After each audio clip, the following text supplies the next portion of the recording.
Welcome to the Boise State Esports Arena. Tonight you're joining us for Boise State's match in CRL. As they go up, they're trying to complete their season with an astounding winning record, already 10-1 throughout the season. Now they're ready to head up against their next foe and see if they can't go 11-1. I'm your host, Jacob Palmer, joined by Colin Junkin to call all of the action for you tonight. And Colin, 10-1 is a pretty impressive record for Rocket League overall. What has been the main themes throughout the season that have helped the Broncos achieve that victory? Their level of grit and sort of their attitude towards playing this game. If you were here in Arena, you would know when they play this game and when they play in CRL especially, they are hype about everything they do. Every goal, every one that gets scored on them, it's intense, kind of standing around them and being around them as well and just kind of being near them while they're playing in the series. So I think sort of the attitude they carry into these games itself is sort of the reason why they've really only lost one game here. Well, we'll see if the Broncos can make it 11-1 as we go over how things are going to play out before us. This is CRL, which means we are going to be competing in a best of 5. And it's standard Rocket League rules that you know throughout the whole season. It's standard 3v3 soccer, best of 5, single elimination, and then a 16-team round robin. So with that 10-1, that being 11 games so far, that means we are rapidly closing in on the final few games for this season. And if the Broncos want to end things in spectacular fashion, they are going to have to follow Doc's keys to the game in Rocket League. And Doc's keys to the game in Rocket League, brought to us by Drop in Gaming tonight, is to create mistakes, punish the double commit, don't overstay, and bump opponents to disrupt. Doc's keys to the game are brought to us by Drop in Gaming, the premier online platform for gamers who seek competition.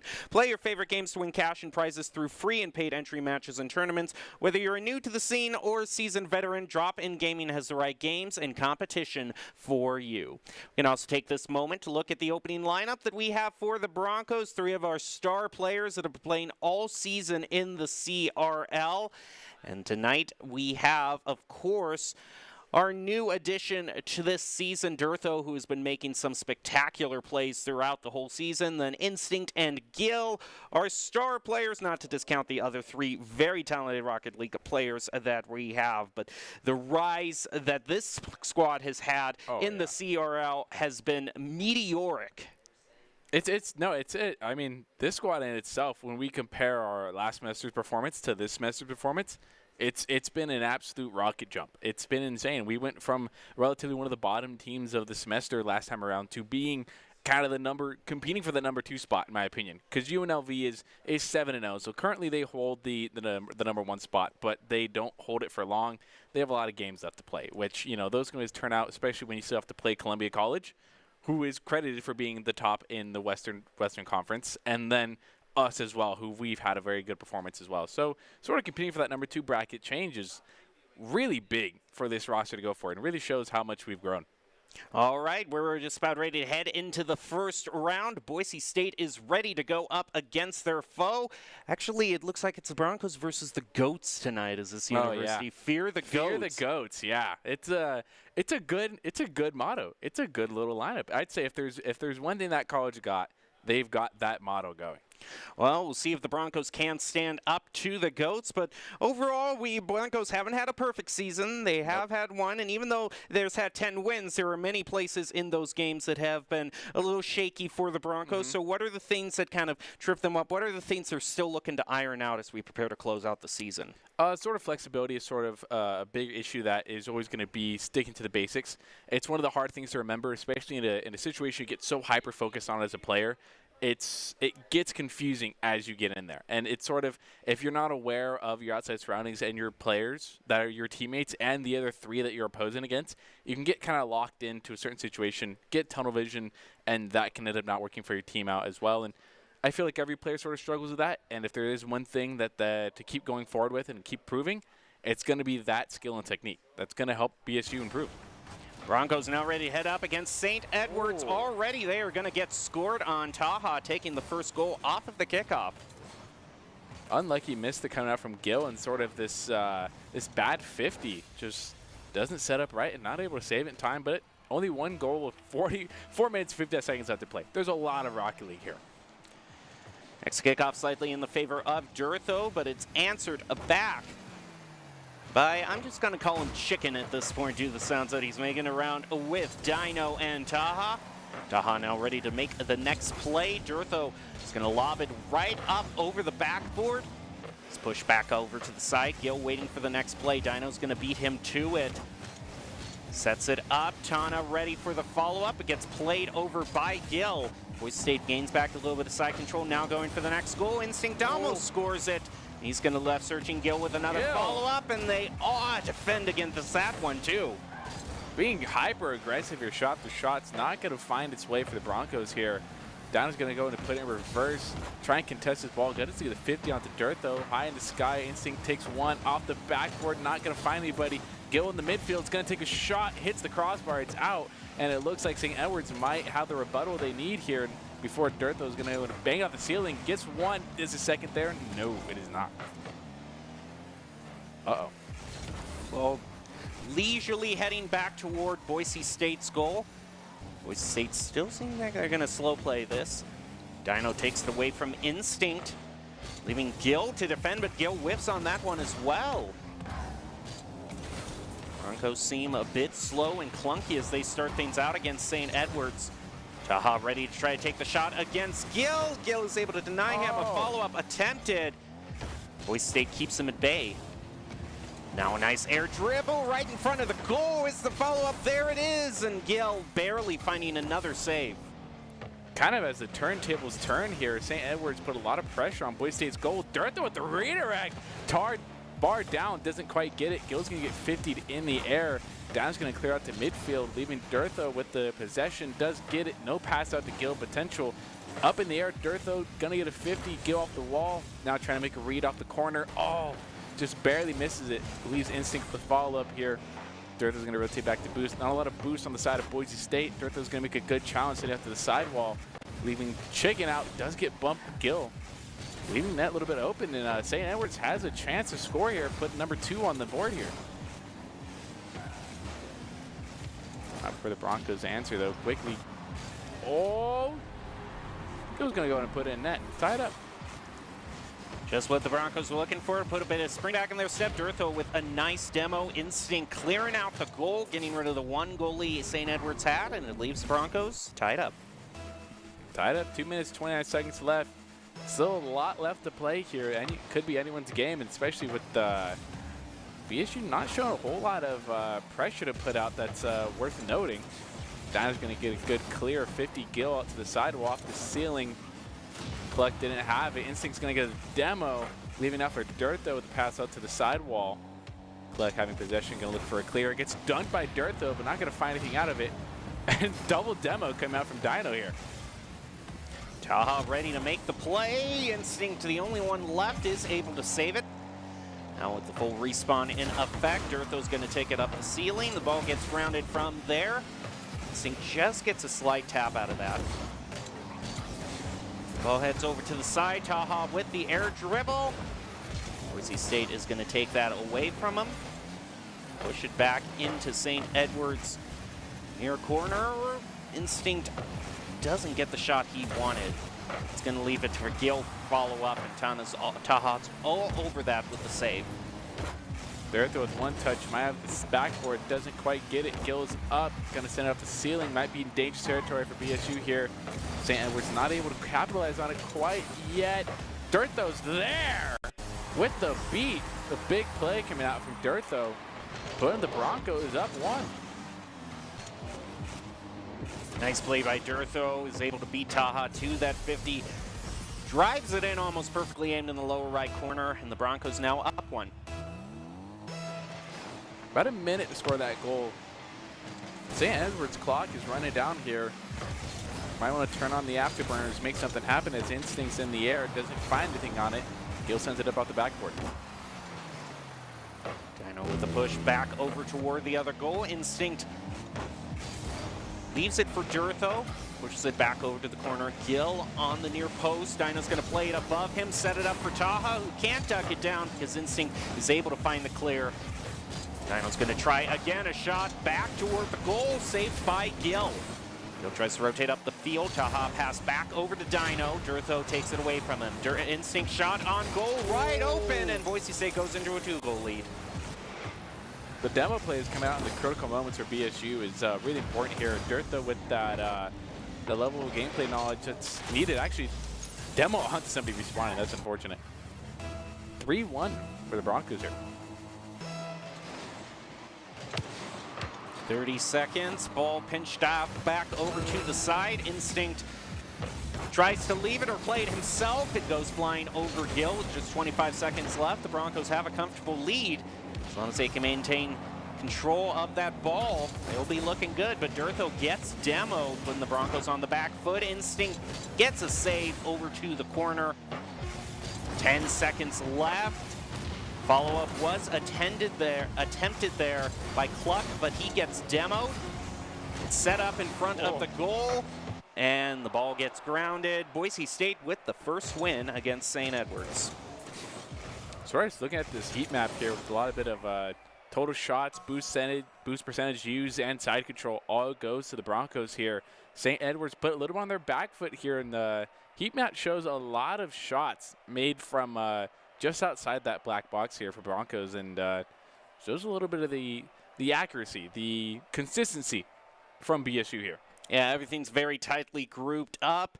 Three of the goals, I think, they're from their positioning on the field. None of those were straight shots into goal. All were just kind of cornered and aimed right where you want them in the corners of the goal. So Broncos really showing not only a great level of individual play, but the coordination. One of the goals, Instinct clearing out, was able to get a beautiful demo to be able to bring the Broncos back into the game and equalize it. Oh, yeah. Having that next level kind of game sense goes a lot forward for your team. And just, it's one of those things not a lot of players think about going forward, but at this higher level, it's something that needs to happen to clear out the net, or else you're just going to see these really difficult shots get blocked by good defenders. So it's a good thing and an improvement that I think our starter squad here has really made a leap forward on.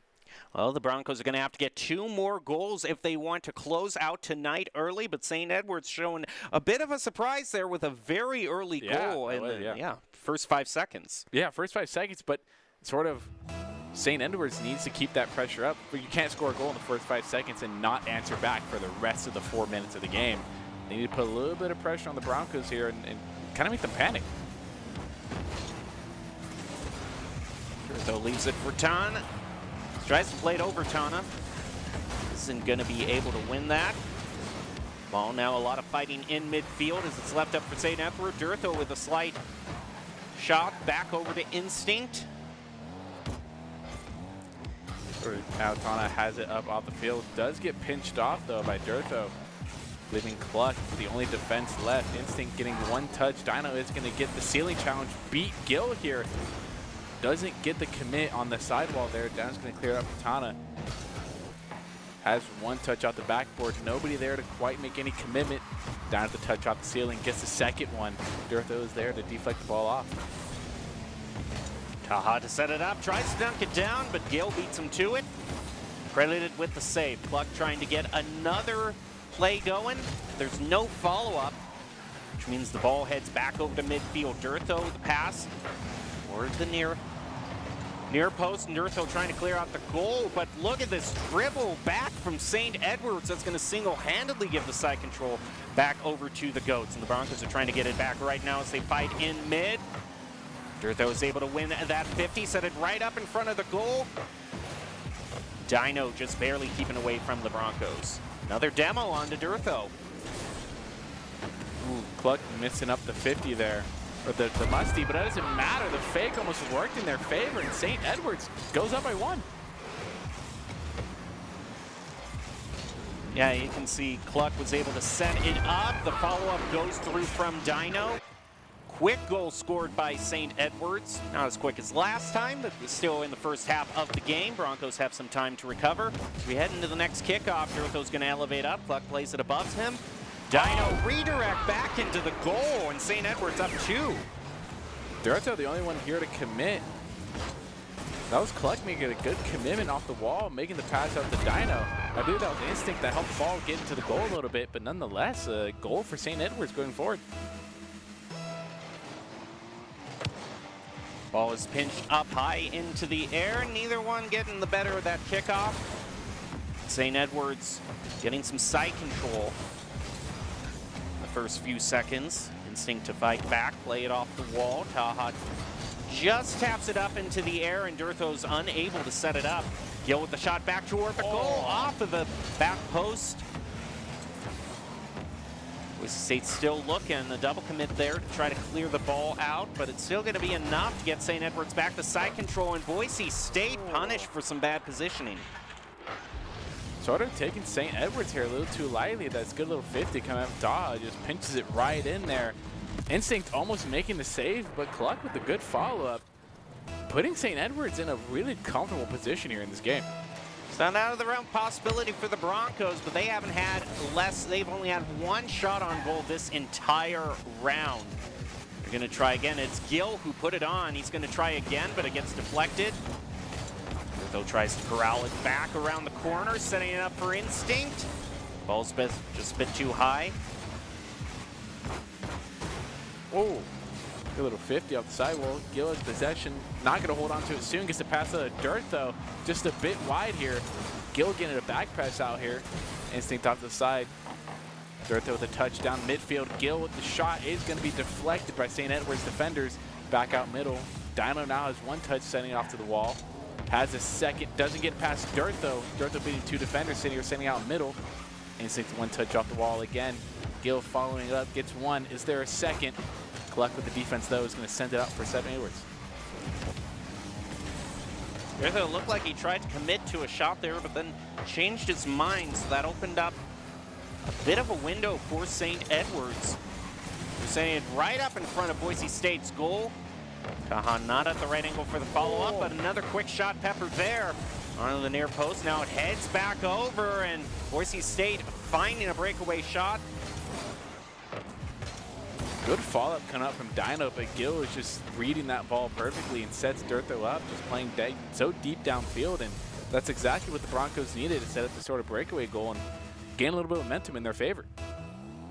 1 minute, 28 seconds left in this match, and nice kickoff by Dino. Durtho's going to have to rotate back, try to get control of the ball for himself. Now Instinct and Gil watching the play. Instinct plays it off the wall past mid, but Cluck is able to interfere it right in the middle, making Boise State have to fight for it even more as Tana gets a shot toward the goal, but it's up high, not going to be credited as a shot on goal. A lot of altitude, not a lot of ball speed, so Gil takes it and pushes it to Durtho, who redirects it back towards St. Edwards. 1 minute left in this match. Broncos trying to push themselves into equalizing position. Shot past Durtho. Could be dangerous territory here. Cluck's gonna get the bump, but there's no follow-up from St. Edwards. Off the corner here, Gil trying to make a pass. Isn't gonna get it quite far enough for Instinct to make any kind of play. Taha's up, gets one, is not going to be able to follow up much farther on it. Two St. Edward defenders back, gets the 50 up the sidewall. Gil up with one touch, might have the second. Taha's going to play defense, but the demo, this might spell disaster.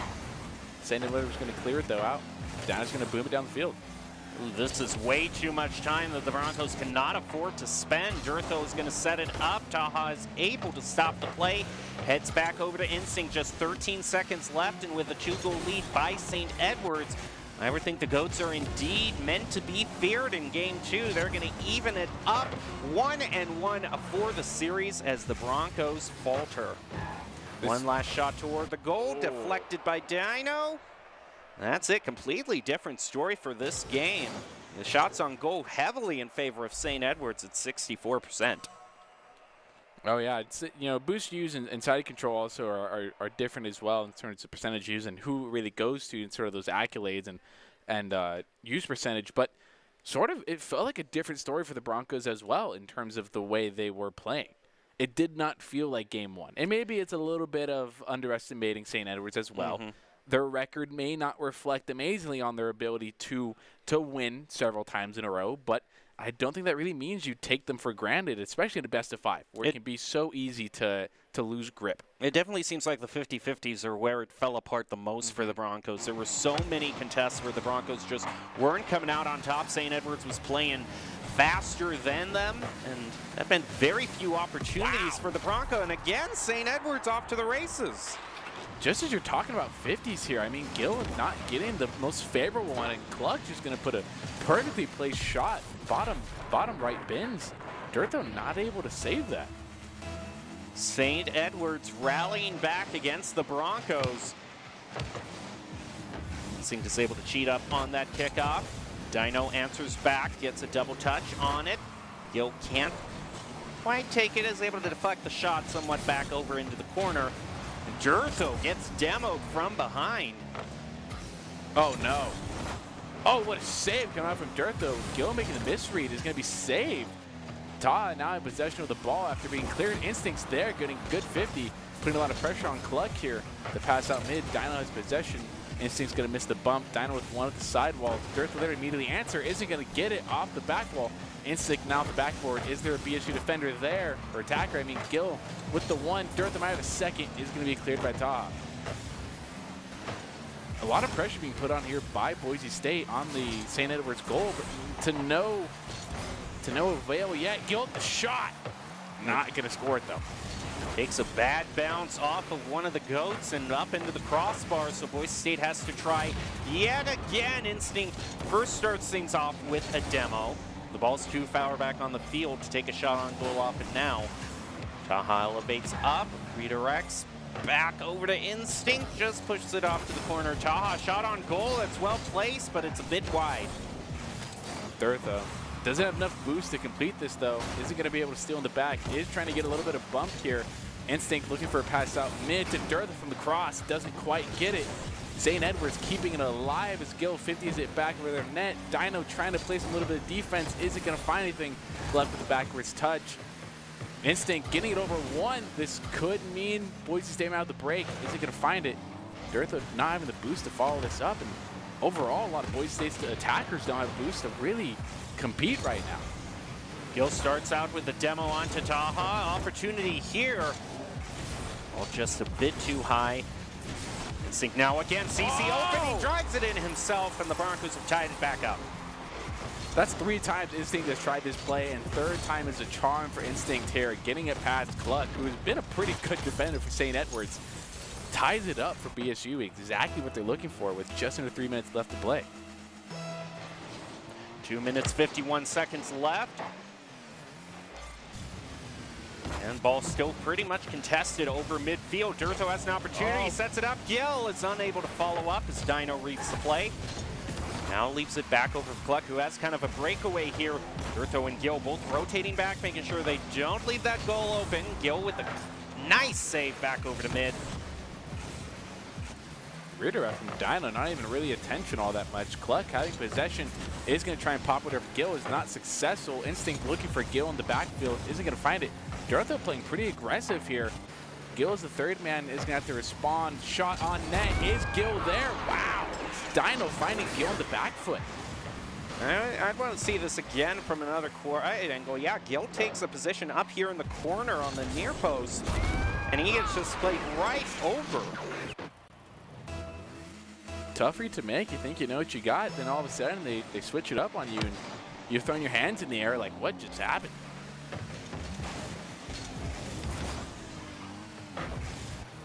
God, might have a shot. That's an open net for Boise State. Yeah, Boise State getting punished time and time again for these open goals.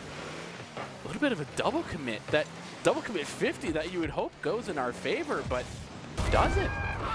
And here St. Edwards is kind of running away with it with 2 minutes left. Still time for the Broncos to make a play, but shots on goal have been pretty sparse in between. Gil trying to play it around Taha on that cheat from the kickoff, but is not going to find it. Instinct sets it up again. Shot back toward goal, played right over Durtho. Gil shot back lob toward the goal, and it's easily intercepted by the Goats. Dino trying to get over one. Taha has possession. Is going to good pinch out here. Durtho with pass out mid. He's going to be intercepted by Dino. Instinct out of possession. Got 1 goal before. Not going to be able to get it for the Broncos again. Gil off the sidewall again. Gets cleared out. Cluck is up. It's going to be beat by Durtho though. St. Edwards still having a lot of possession off the ceiling and just going kind of back and forth ping pong style here. Dino pushes it back over toward Cluck. The shot up the field. Instinct tries to pass it to Durtho, but Taha has other plans. Still keeping the Broncos on the back foot. Now 1 minute of that 2 minutes left has drained away, meaning the Broncos have to make it come alive here. Durtho shot back toward the goal, and Taha pushes it over to the corner. Dirtho still in possession, is not going to get a quality touch on this. Sending it back over to BSU's side. Dino getting one up. Cluck there to follow it back. The pass down to Dino. Up off the ceilings. Gil able to respond. Is going to be able to as Dino runs out of boost. Todd putting a shot on net. It might be in. Wow.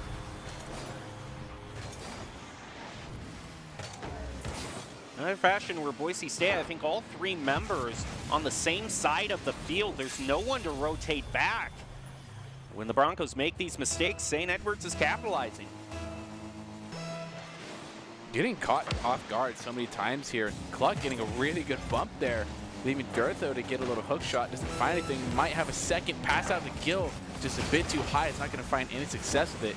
Instinct is here to play a little bit of defense, and with just about 20 seconds left, they've got to find 3 goals, which seems like a near impossible task here.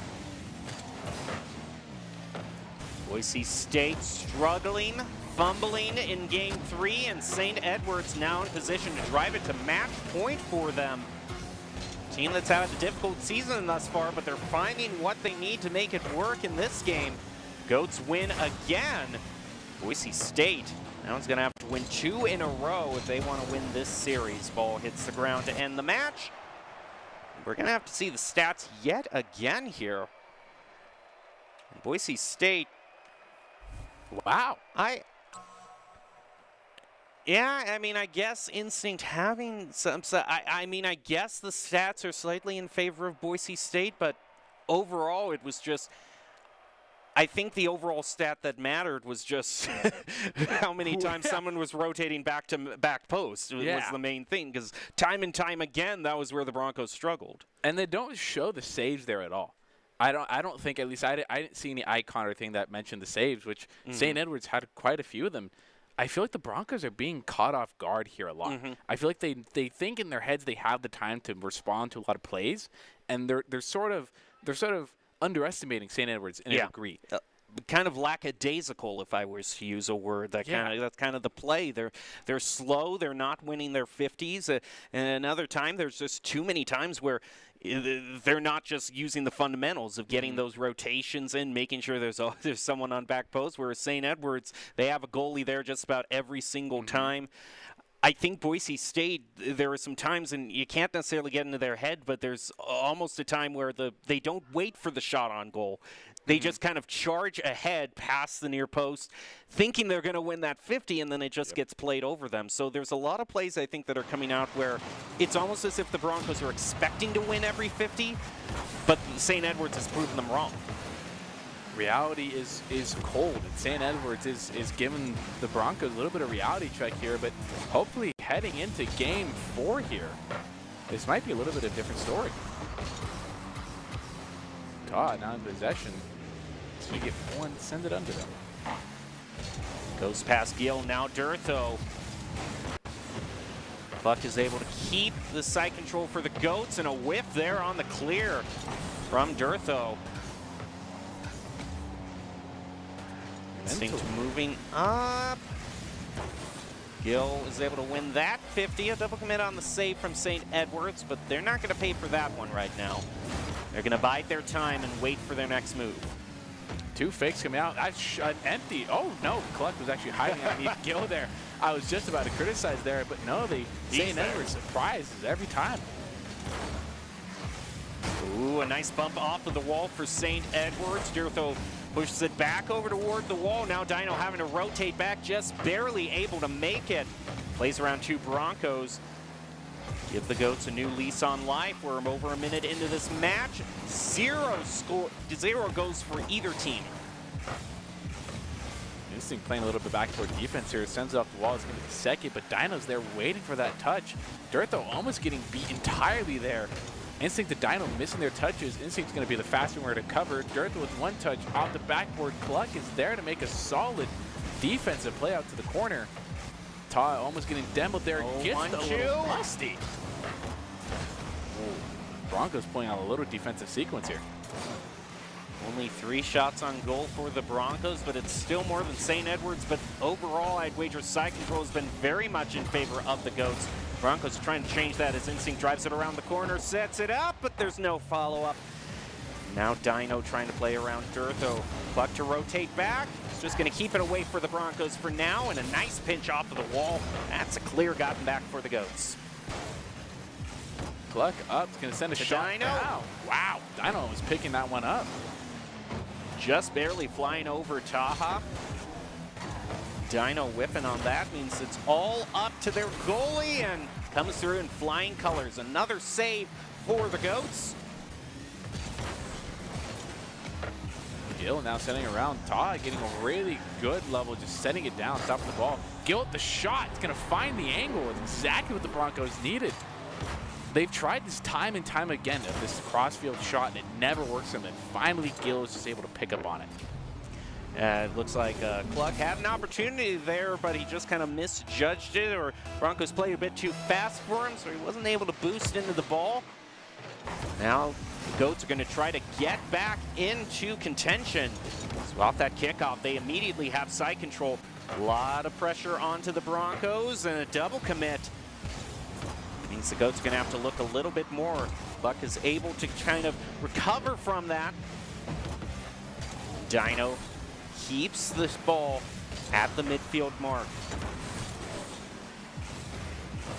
Gil sending it up, getting a demo on one. Instinct with the shot, bar down. Taha making another great save for St. Edwards here.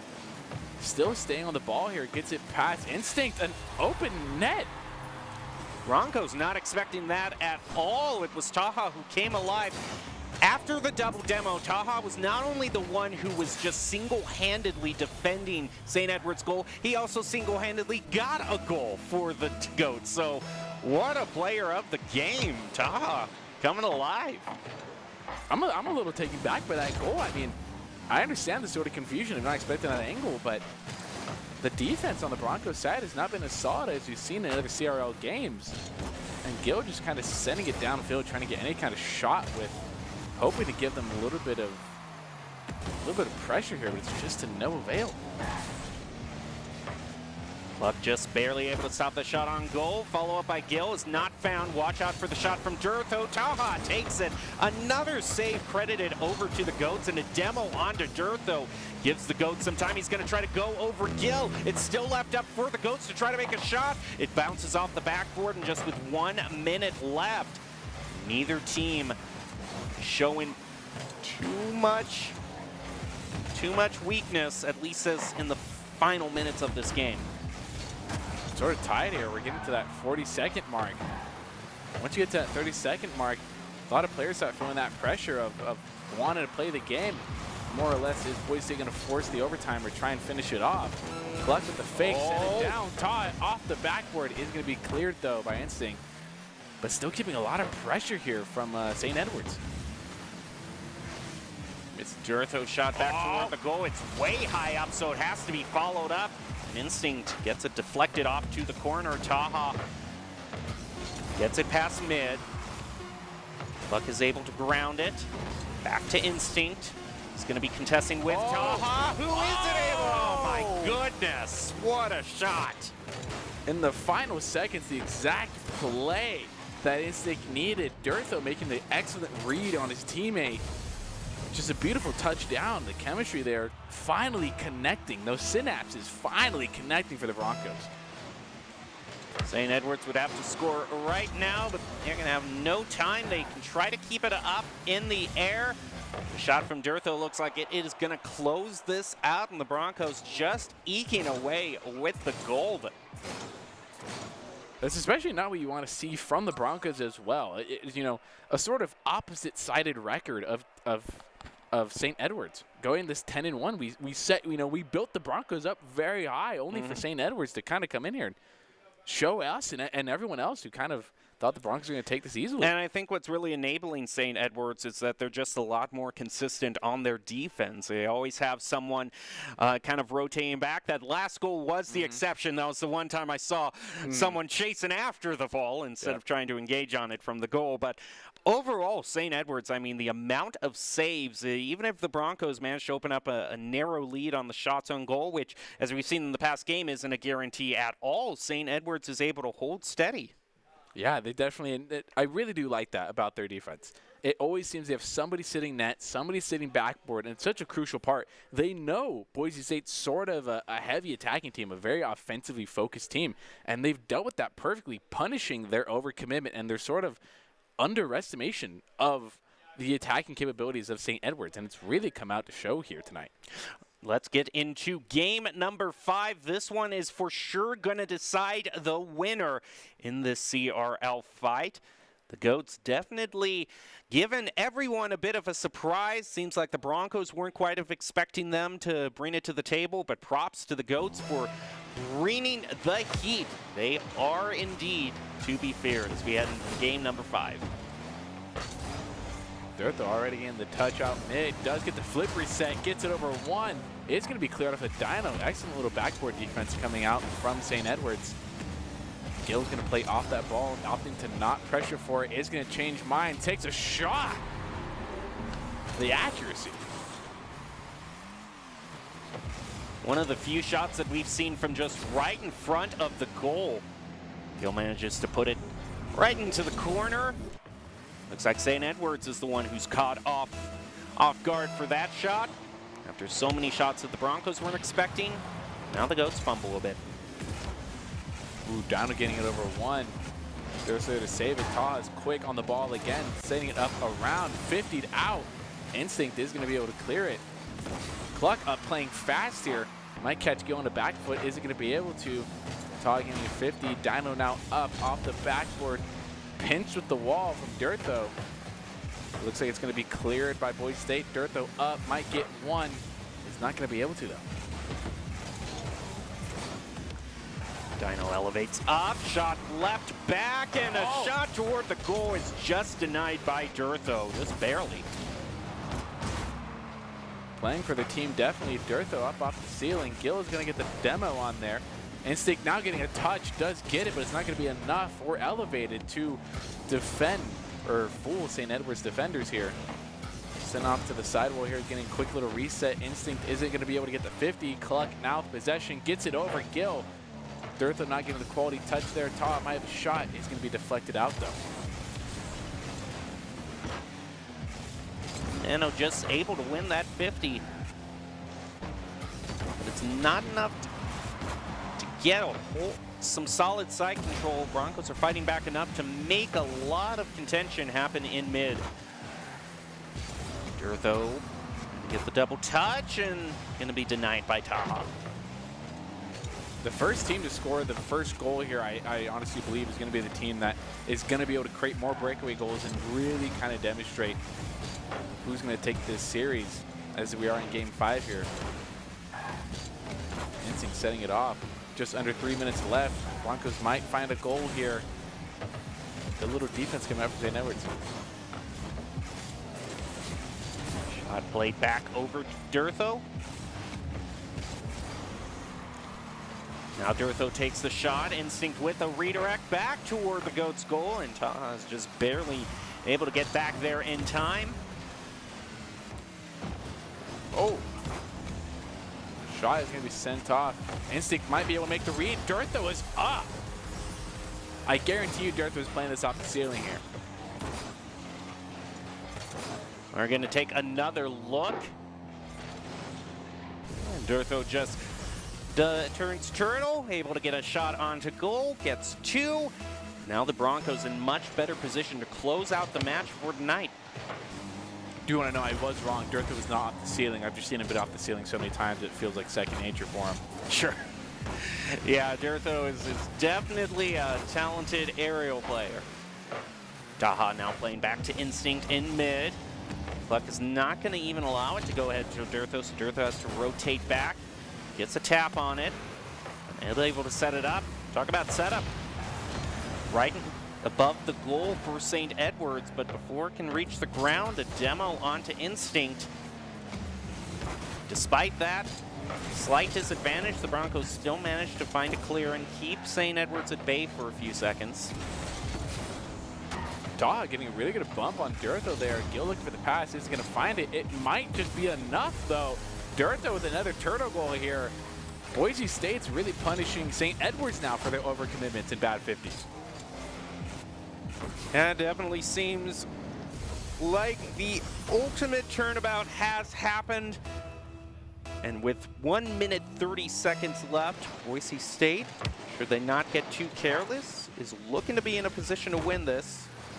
Dino leaves it in mid. 50-50, not going really in favor of either team. But it's still left for Dino. Passes it back over to Cluck, who runs out of boost, which ends the play right then and there for St. Edwards. Giving the Broncos time to clear.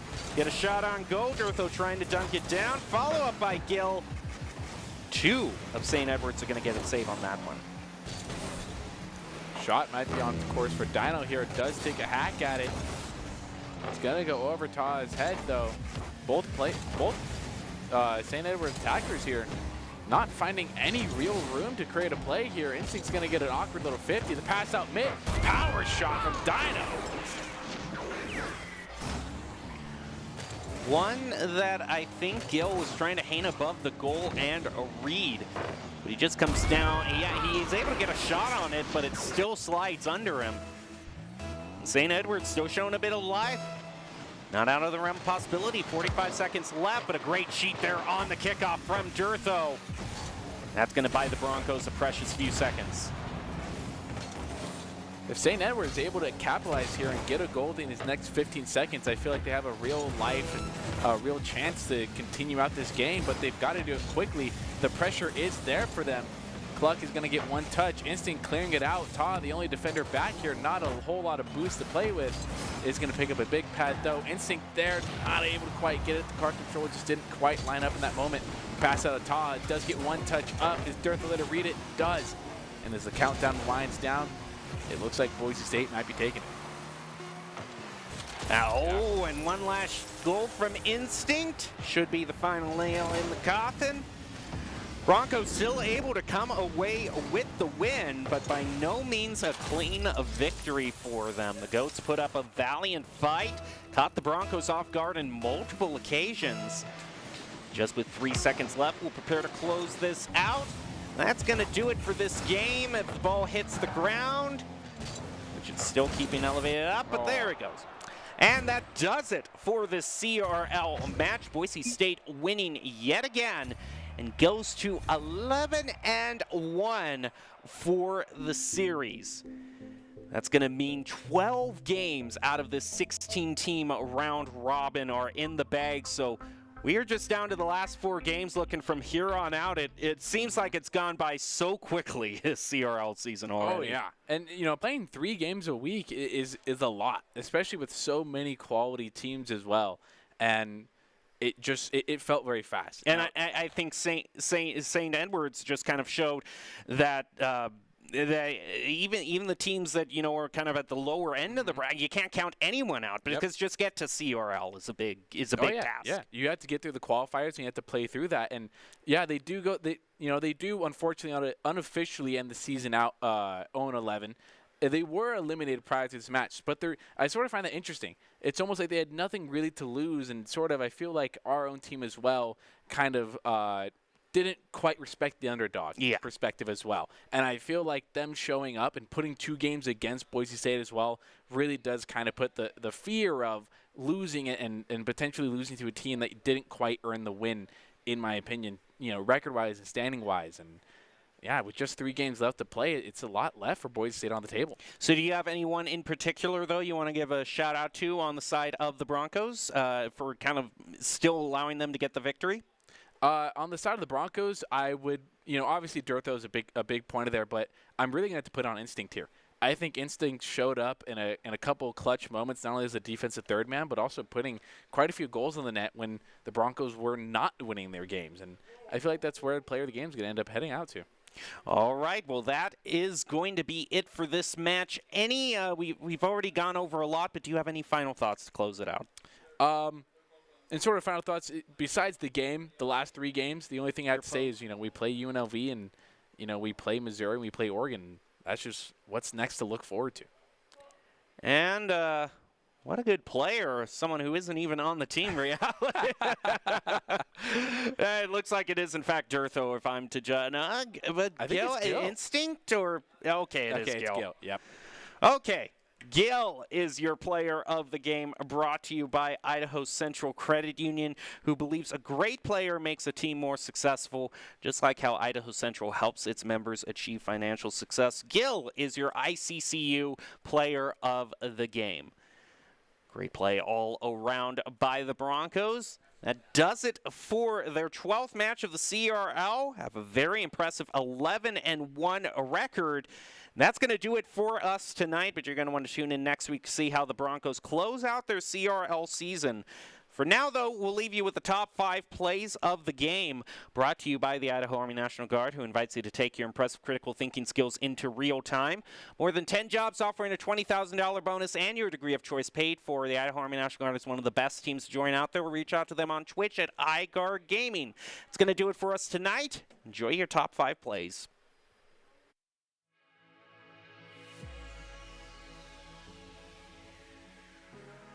Cheat up on that kickoff. Dino answers back, gets a double touch on it.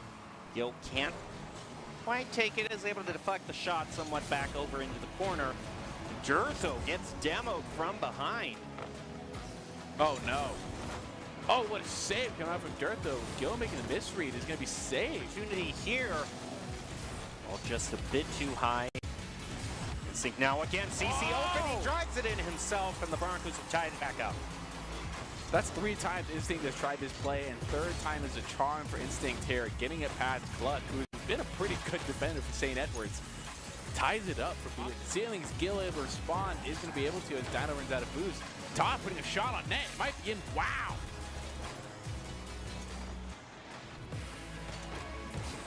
In fashion where Boise State, I think all 3 members on the same side of the field. There's no one to rotate back when the Broncos make it.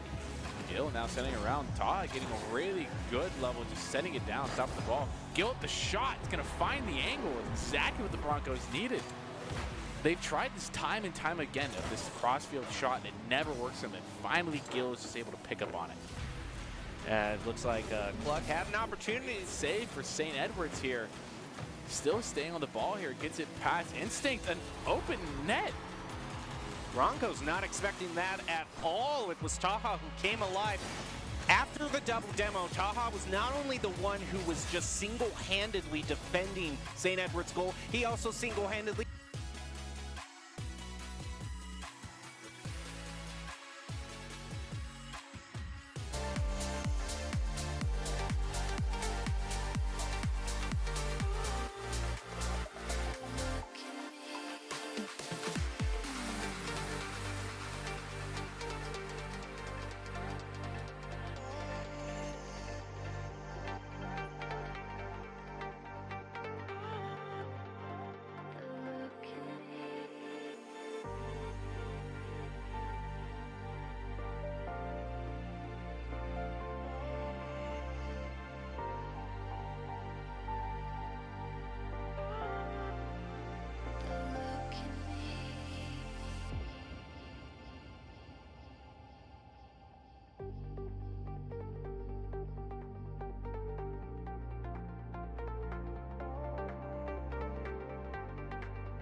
Boise State Esports Arena, and you are watching the VAL, I guess, almost end of Phase 1 here, as last tonight, whoever wins this will be going into Phase 2, and the loser will be going on to the winter. I'm your host, Brandon Kozianski. Joining me to call the action today is Colin. And Colin, after, I would say, these matches Boise State had their first loss 2 nights ago against Wichita State here, how do you think they bounce back for a game like this? It's a lot of pressure to have on yourself, and it's to sort of have this like, all right, we either continue and qualify for the whole thing, or we're out and we have to wait now. I feel like it's a lot of pressure to handle. I mean, like I said, so how this kind of works more, just to kind of elaborate a little more, is the person who wins this goes to Phase 2, and then after that, if whoever wins the Phase 2, the top 2 of that will basically qualify for the Riot Valorant tournament college that happens, I think, in the summer. And so basically, if they win this, they move on. If they lose this, they have to go another chance in the winter. So big deal here. We're going against San Diego State. We've actually played them in the past. Last time we played them was about 8 months ago, and I think we ended up losing that. But it's a new roster in terms of these players here. What do you think it kind of is the difference when you kind of play a new team for the first time as a new roster?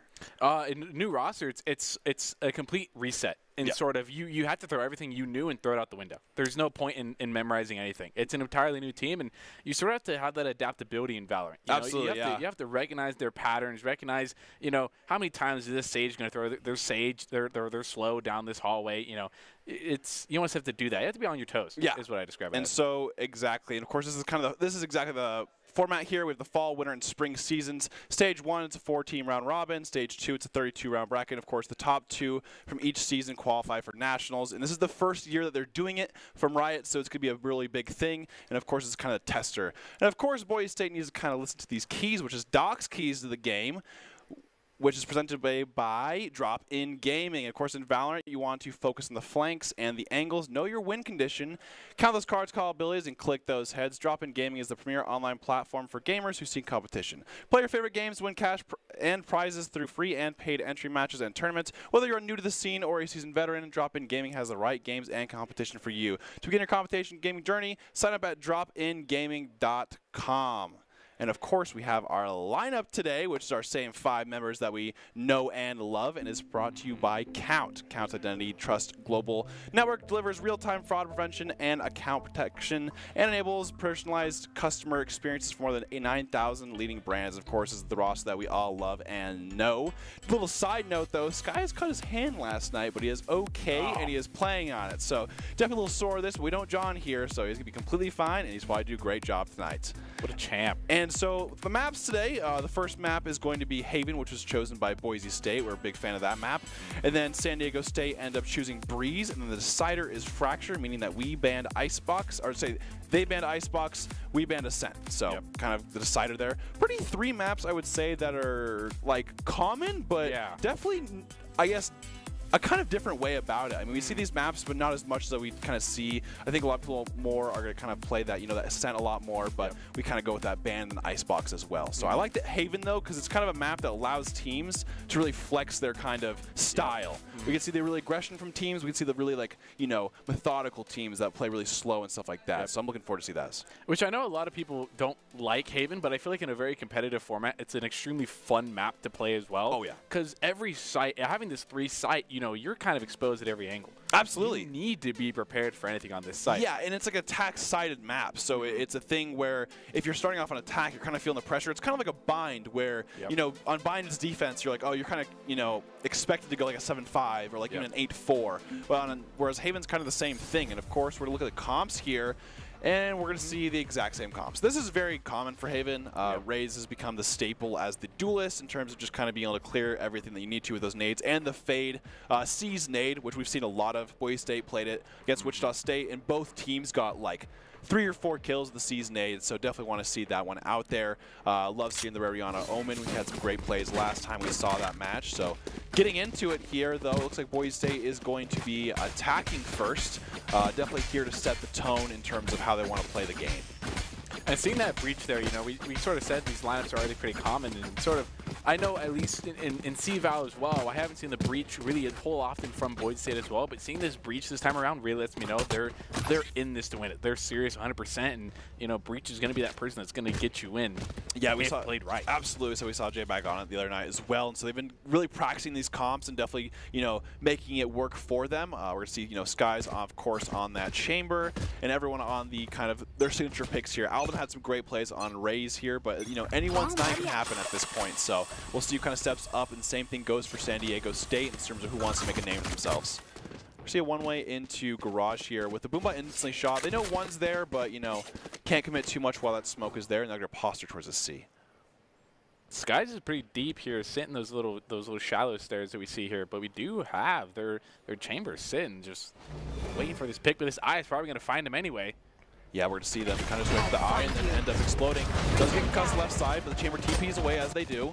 And now Boise State is going to take C site with no repercussions. So it looks like San Diego State is to go with a full-on retake here, and it's going to be a 5v5. Paranoia into Garage. Boise State's getting really aggressive into this Garage. 3 members in. Alderman knows it in the corner, but can't quite get him.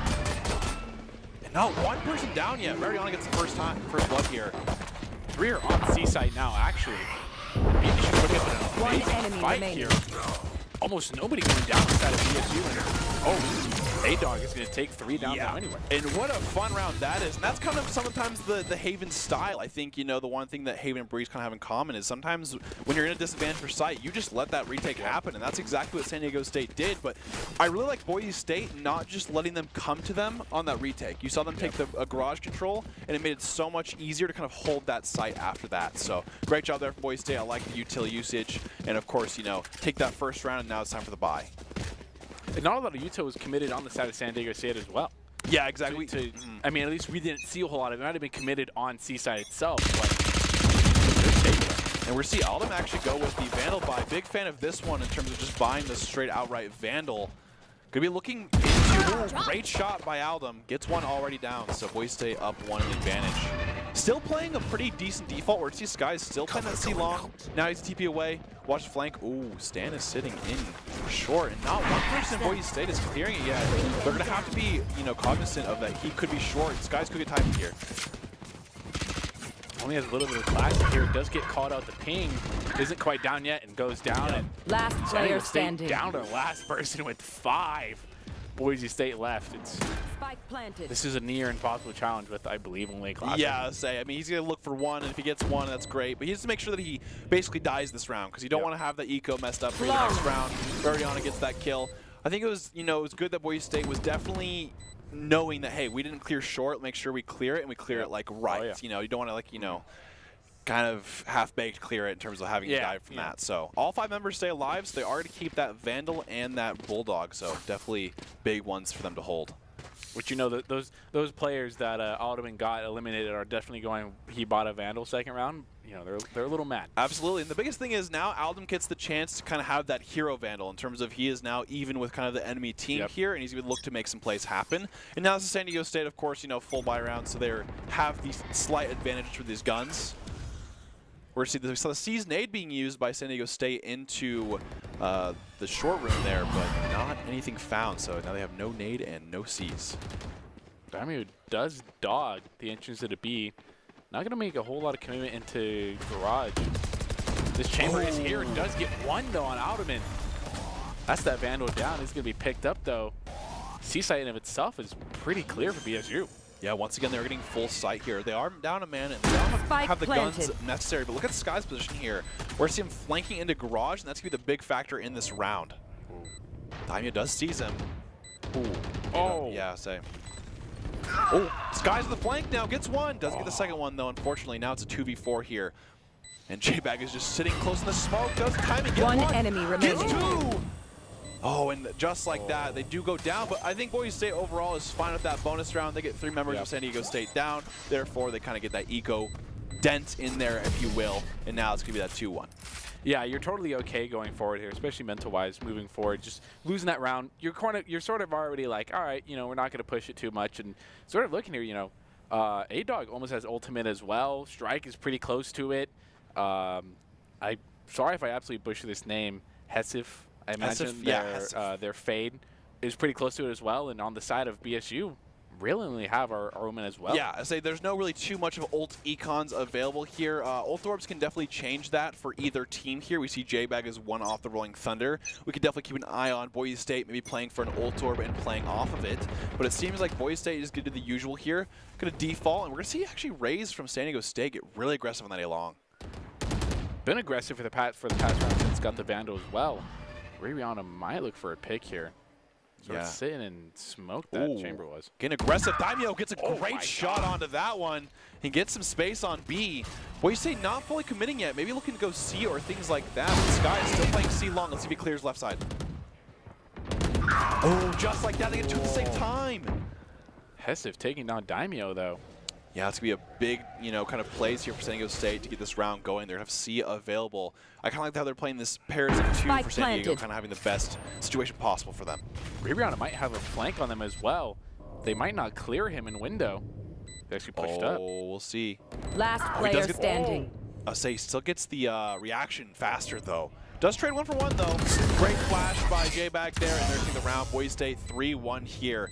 And now San Diego State should be able to buy next round, or if they force, we'll see the money here. They're actually going to have to save here because they forced the other two last round in terms of the people who lost their guns last round. So that kind of shows you that bonus does matter here in terms of, like, now San Diego State has to commit to a eco.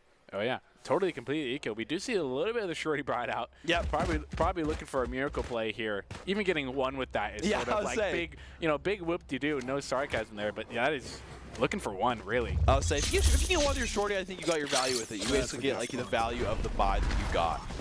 But San Diego State actually play all three off site, but instantly going to C here with Boise State being on it. And now they're going to hit C once again. Right away. Let's get dogged out. Oh, wow. Sven gets a great pick on Disguise there with that Headhunter out. Now, Boise State is still down a man, and J-Bag's quite low too, so San Diego State definitely has the room for a Thrifty here. Depends how their ult usage is, though. J-Bag does have the Rolling Thunder, as well as both Fate ultimates ready. They're just still good. Yeah. I imagine they don't commit any ultimates here at all. Yeah. Oh, through the smoke. Stan just sprays through. Here comes the Rolling Thunder here for Boise State. Wow. Gets two members, but not going to push off a bit. No one taps just yet here. Ooh, out trying to go for the flank, but doesn't go down. Classic. He's shooting him. Now a 1v4. Oh, just like that. San Diego State has a great Thrifty round.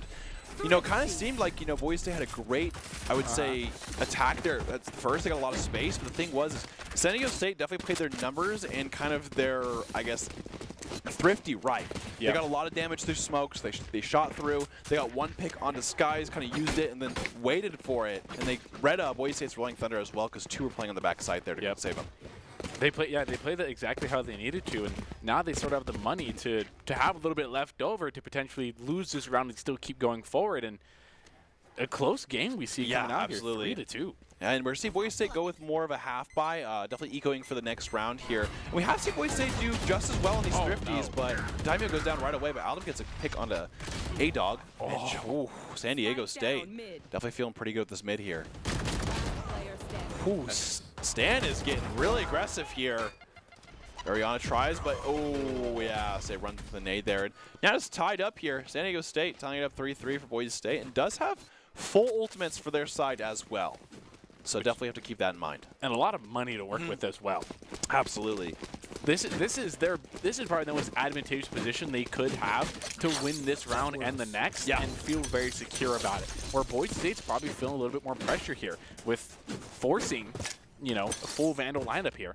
And J-Bag having to go light shields as well. Yeah, it's kind of interesting there's not a single Phantom in this game. It is all Vandal. These players are all Vandal players. They must have had, a 140, dink today when they're warming up or something like that, and they said, you know what, not today. Not happening.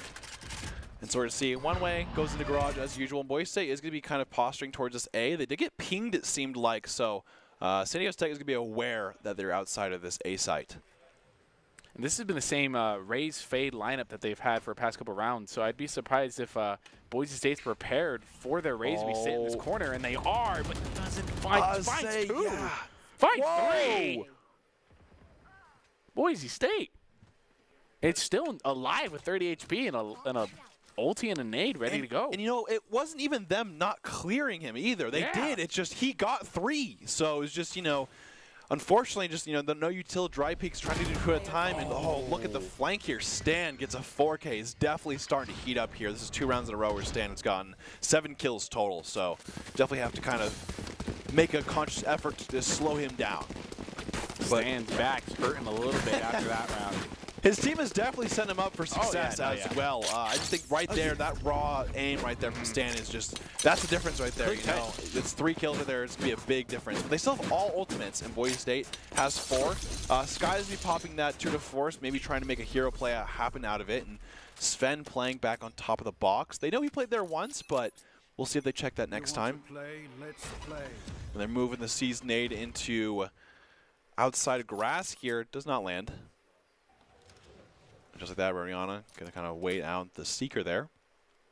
Boise State playing long. We'll see they clear. Oh, does nade him. Not the nade.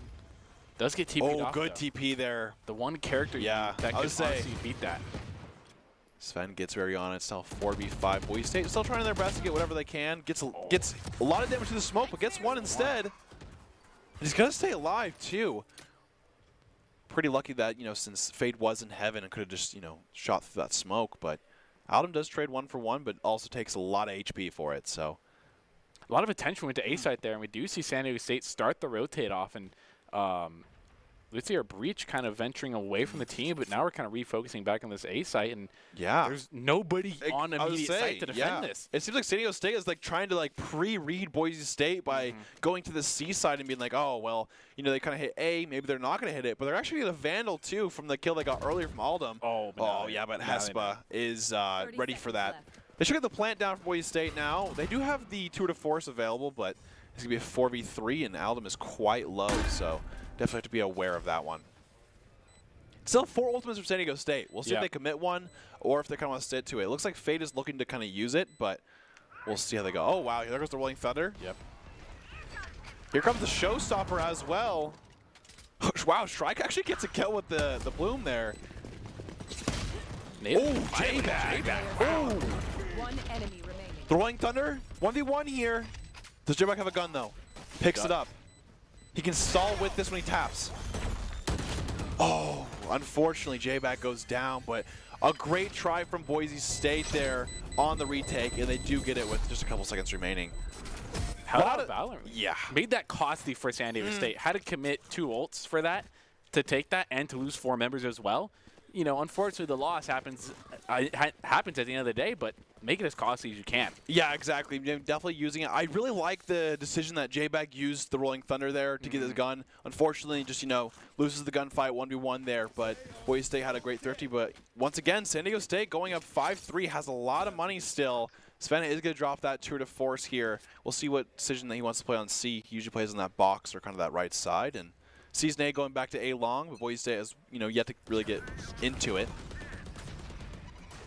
Kind of spamming, breaking the barrier into Garage and Boise State. Kind of just, does peek him once. Shrike gets a pick right away there.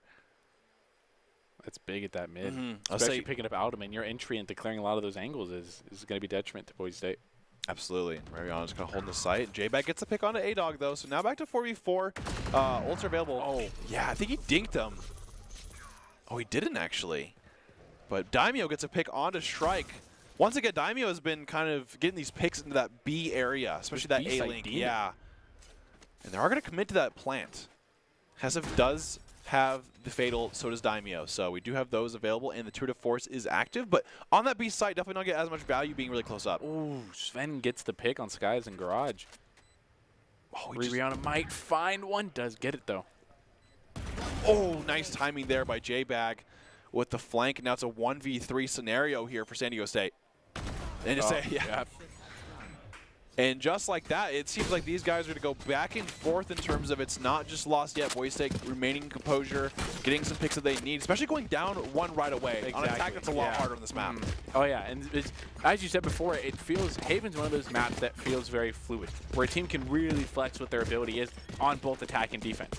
Exactly. Really, you don't have to compromise. Okay, we can give up a couple rounds. It's something where, hey, you're going to try and win this map on every single round you play on. Yeah, exactly. And so I think the Boise State just kind of wants to even that score up, maybe go 7-5 for, and of course San Diego will take any round that they can from here on out. Shooting a lot of bullets into Garage. I think that's where he got kind of killed with the smoke last time, so. The other B push might find Strike. Does a little bit of damage on Strike. A little more focus coming out here on the B side as well. While we do see 3 committed over to A long. Yeah, and there goes a smoke from mid. Alden doesn't know if he's going to push this. Does have the showstopper to get really aggressive here, but him using that satchel kind of just commits that, okay, maybe we're not going to use the showstopper this round. Oh, he has hey, they bought a Phantom this time. Two Phantoms. I was about to bring that up. Maybe it was like they picked Vandals up, so like, all right, might as well use it. We had to keep it. Here we go. Sky's going on to sight. Espud still on sight here as well. Does get the kill. Oh. He's still on short here. They haven't cleared it fully. A lot of utility being used from both teams. Stan gets one. Instantly traded, though. Heston's going to challenge. Gets it. Wow. Spike down. Daimyo going down in a flash here. Oh, just like that. I mean, I will say San Diego State is definitely winning their gunfights when it comes to like a full-on, basically an even situation here. They're doing a great job there, and you know, Boise State falls short there, but does have a lot of ults available still. You have that, you know, Fade ult and that Showstopper with the Omen ult, but the Omen ult's kind of a situational thing in terms of how they use it. But Rariana has gotten some value with it, as we've seen in the past in their previous games. Throw smoke and spawn and teleport. Yeah, exactly. They'll never expect it. Alden with a shorty here might just do a double blast pack into Garage, which could work here. Into an operator. Just like that. Ooh, Chamber TPs. That's when it definitely feels pretty rough to play against Chamber. But that's what he does. Still might challenge it, or simply just going to wait. Try and wait it out. Might find Strike here, actually. Oh! No. That's tough. Got to shake it off, though, if you want to absolutely keep the game alive. Does find a trade here, though. Could have planned the spike here. Do they have the Rolling Thunder, though? They're just waiting. They just want to retake a little bit more, but Boise State's getting a lot of space from this, so. Oh, great job from J-Bag. I like that push. Daimyo gets one as well. It's now a 3v2. Daimyo's going to use the ult. Going to ping one. Not the other one, though, so they have to kind of be wary of where he's. Where's Sven a little bit? He's going to push off, though. Breach does have a nasty little flank here going all the way around. Is going to use Rolling Thunder on the back of the site. Going to commit it. Daimyo going from Garage. Yeah, hits both of them. Ririana picks up one. Daimyo with the second on Sven. Say generally that, you know, it's, you know, this is the second to last round here, so either use this ult now or next round. So you're not going to get a better situation than that where J-Bag uses it to secure the ult. I'm a big fan of that, where you got to make sure that you win these rounds. I mean, you're not getting that perfect scenario that you dream of. You know, you saw that one clip, sure that happened, but I think, you know, just securing the round for them for Boise is great. We saw, you know, Daimyo use that ult that he's been holding, and then, you know, J-Bag as well, so love that. And now, 6-5, this has been a really back and forth, and you know, it's hard to tell on how it's kind of go for these rounds. We've seen San Diego State get picks at the beginning of the round, Boise State trade, and back and forth. I just want to point out A-Dog has a operator here. If A-Dog finds one, oh, wow. You're definitely never buying an operator again. I was going to say, that almost feels like the, yo, no, team, trust me, last round off, I can do it, And then they die, and your team goes, yeah, you're not using it. Yeah, you're done with that one. They're going to take A here. Not a flank coming through. Oh, he's going to get committed, though. Oh. Oh, wow. Alden with a great play there. Uses the showstopper in kind of retaliation with it and does trade 1-for-1. That's the best trade you can I would say, absolutely. And now there's no Rolling Thunder there, too. Hesiv is going to get Ririana. Are playing a lot of post flank here, though. 3v2. Boise State has that one-man advantage. How are they going to use this here? Peeks off the side. Daimyo gets the trade. They know J-Bag's here, but the thing is, he hasn't tapped yet, so, you know, he has no reason to peek this. And Skies peeks it 6-6 in the half here. And I just have a feeling this is going to be a crazy game here. Oh yeah, especially with Haven. Yeah. Which I always feel in a personal sense is watching either Collegiate or Professional. The first map, if it's the most tense one, I just feel like the team that's going to win it is going to walk away with map 2.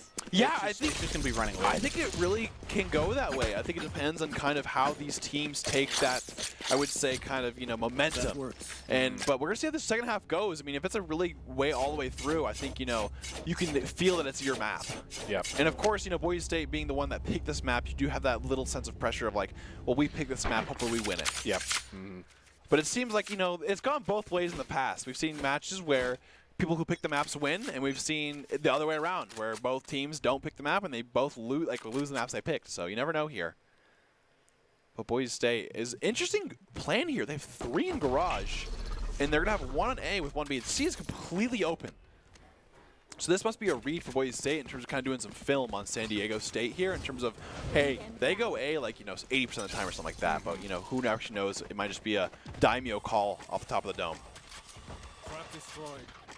Sky's running down this heaven, though. They do have sight for a little bit of free. Spike is going to go down a little bit in the open. Skies is fortunately not going to see any bit of it. Oh, great C's there. Oh, unfortunately, they did not have a nade. That would have been a bad situation there for Boise State. Big Dog sitting here waiting for this Paranoia to get some value with it. Smoke coming out here from comes Boise the satchel. Finds it, gets the peek. Trade. They get 2 instead. Does get hit by the Prowler. Goes down. No. 3v2. Daimyo dinks. Oh, he gets 3 though. No way. 1v1. Oh, J-Bag. J-Bag. And right there, I do want to point out, that is a genuine difference between the Classic and the Ghost. That's a pen difference right there. Oh, yeah. Since, he bought the Ghost, he can shoot through that, whereas the other way around, can't shoot that with the Classic. So, kind of a gun difference right there. But wow, I mean, what diff too? Yeah, of course, all around diff, absolutely. Obviously. But I do want to say that was a great kind of retake there from Boise. We saw San Diego try to do the exact same thing for C, but Boise kind of just did the exact same thing, but on the other side there. I liked the kind of Aldum as the bait, as you will. Doing the initiator role. Yeah, that's getting in there. Actually, my life can be traded very easily, especially when you're using the headhunter. Absolutely, and I like the, that's the kind of duelist mentality you can have sometimes, is to create space. Yep. Yes, duelists can pop off, but they're also very good at creating that space. Nade goes off. Aldum. Wow, that was a really fast kill there. Oh, Shrike gets a right click through the smoke. Nasty. 3 bullets left though. Oh, no. Oh, Mariano's got his back though. Putting Spike down, though, nonetheless. That's a little bit of credit that they need. And the fake TPO, not going to fool anybody on the side of BSU. Damon's going to secure the round. Yeah, and I feel like Aldum is definitely not having the best time in this game, but I can always definitely appreciate a duelist player who, even though he's not fragging out going crazy, he's still doing his job. Doing the job that you need to do. Yep, and I think that can go, and he's not even doing like that bad. It's 8 kills, Yeah, it's not, exactly, not the worst there. But, San Diego State now going to have this full buy. We saw last time they did this, they lost the pistol. They lost the round after, but once they got that buy round, San Diego State definitely started doing damage to Boise State. Especially with, but don't underestimate the Spectre, though. Yeah. You can still hit a head and then hit a body, and they're down without you even knowing. So absolutely. Don't put anyone behind the count, but if I did have to pick, San Diego State would be a little bit in the lead. Yeah, for sure. Here we go. Gus goes off. Boise State not doing really too many C's and A's yet. Possibly saving it for post-plant or things like that. You never know. But San Diego State just doing this kind of similar thing to Boise, where they're just fanning out and spawn, seeing if they can get any quick picks or any information, and then, committing after.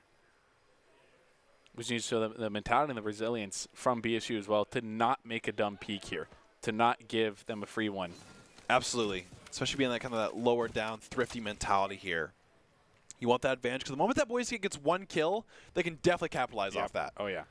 Looks like San Diego State is going to be going to A site. There's not anyone currently on A site. Aldum is playing in heaven, but not anyone really stopped them in their tracks. They do not commit the nade to heaven, though. Nade is going to be committed for a typical post-plant situation here for BSU. And it's going to be kind of that re-round of round 1 here. Nade goes off, does get him off it. 1-for-1 trade, not too bad. San Diego State has not yet planted the spike, though, and could be looking for a rotate. But they're already on site, so it looks like they're splitting their members here. Aldum's still just getting a lot of information by being in heaven. And it looks like San Diego State is going to re-hit the site and going to try to put spike down here. Boomba does get thrown out. Oh, great wide swing by Daimyo. Gets 2. That's if the eye. This could turn it around. Shoot it right away, though. And wow, just like that. Winning the bonus round from Boise State is huge momentum here. San Diego State, you know, has to go from that buy save kind of mentality there. But, you know, 9-6, we can't count them out just yet in terms of, you know, we've seen San Diego State kind of be in the situation before. We saw them do it on the exact same way, and they ended up coming back winning about 3 or 4 rounds in a row here. So definitely, I think San Diego State has that mentality of like, okay, we can still win this thrifty or, you know, still get this going here. And they have thriftied Boise State before. Exactly. So it's not completely out of the realm of possibility for them to do it again, especially on an attacking side as well. Absolutely. They just need to connect those dots that they've slightly missing here on these sites. Yeah, and it almost feels like it's kind of a game of like finding the crack, and also like making the crack, if you will, as well. I think just kind of finding that one pick, seeing if you can get from that, and then running with it is something that San Diego State definitely did a good job with it. But Boise State definitely running back with it, playing really aggressive into this garage. Skies does get his TP shot, I believe, or it was his trap, but he picked that. No. Yeah, it was his trap. Oh, he's still aggressive, Yeah, though. let's say, look at this. San Diego State playing really aggressive. He actually parallels his own teammate. He said, hey, it's part of the cause, sorry. If I get 3 here, you can forgive me. Mariana does get stuck. Gets 1, though. Looking for 2. Has to reload.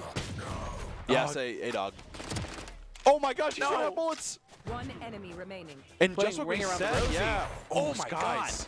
Spike He has an down. off, though. 1v2. Does go down, and that's what we're kind of talking about. Yep. That, you know, San Diego State has won the 50 before, and that's what they did again. I mean, they got a lot of space with it in garage. They played pretty crazy right there, too. For Stan just to walk through garage like that is pretty insane. Yeah. I mean, no utility, nothing. Just walks through. Same thing with Sven. Gets flashed by his own teammate. Says, I don't care. And just like that, you know, San Diego State takes the round, and they get an operator from that as well. Yeah, they get it not completely going free. to A-Dog. Yeah. Make sure. A-Dog's like, guys, it was one time. It was one time. It's one of those things where he can probably pick it up, and then everyone looks at him. He's like, I'm not using it. I'm not using it. You are banned forever. Here we go. Just jumping. Doesn't find anything, though. Skies shoots once. TP's away. San Diego State now knows they can get kind of the pressure here. I doesn't find Skies, though. But Sight is pretty free for them now. Absolutely. They know that once Chamber kind of TPs, that usually it's just playing by himself. Here comes the plant. Planting next to Box. And Sven gets the kill onto Skies with that operator they dropped. All coming in from them. J-Bag gets 1. Whoa. Yeah, so A-Dog gets a spray through. Rolling Thunder also being used for San Diego State. Mike doesn't find Rihanna. Ooh. Daimyo, 2. Wow. And the eye coming out. Spike is still down. Last player Wow, they are just really hitting that shot for it, and just like that, just keeps hitting that spike. And Boise State does down. With San Diego State using a decent amount of ults, we saw that Fade ult being used. We also saw that Rolling Thunder being used by Breach, so definitely a lot of commitment there. Whereas Boise State is now kind of 1 round off of their, you know, at least 2 minor ults, but, you know, 2 other teammates don't have those quite yet. Which is looking like a repeat of before swap as well, where Boise State went up 3, but here came San Diego starting this thrifty and then starting this really good defensive execute. It's starting to look a repeat here, and with another 5 stack looking to be C here. It seems like that first half is exactly how this is going as well. Yep. But Sky's going to pick right away onto Shrike. That is their breach, so it's going to be a lot harder to get onto site without that, you know, kind of concuss and flashes coming from them. But still takes site nonetheless. They do have Showstopper here. That Boombot might find Ririon in garage. Does get planned down. Skies did pop the tour de force there, so be watchful for that. But BSU has a huge flank. Stan gets Mariana. There's 3 in Cubby here, but will they see it? Satchels gets 1. Oh, no. They're low. Oh, unfortunately, he gets 3. Man, it's so unfortunate he gets a showstopper right after he gets that first kill. If the pick on the Omen would have happened, it would have been so much more bigger. Here it comes out the one way. And let's just look for a kill here on anybody that peeks you. Try to go for the flick. Playing it, you know, as San Diego State should. Just kind of having that triple peek. 3-line right there. And Boise State now go down. And now in terms of now here comes the tie. So San Diego State ties it back. And like we kind of, just like we're kind of saying that, you know, San Diego State was in that first half, and they did the exactly same thing here. So Boise definitely have to keep running with it in terms of keeping that momentum high to go with this round. They still have a full buy, though. They might have like 2 light armors, but when you play against Vandals, it's not as big of an issue as you would play against Phantoms, because if you get headshot, you were going to die anyways. Yeah, yeah. That's sort of, you may not think about it, but it does save you 600 credits, which in the grand scheme of things does help you a little bit. But Skies is not playing. Oh, Aldum, he had a judge, so he tried to go for a little cheese there, but they peek it right away. Showstopper goes off, and he does get Daimyo as well. One series of unfortunate events for BSU. Spike planted. Spike goes down. They do have a lot of sight going back to this post plant down C long.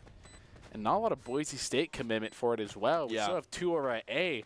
It's almost like they sort of know, like, let's not put a whole lot of pressure here. We know this isn't going to go well for us.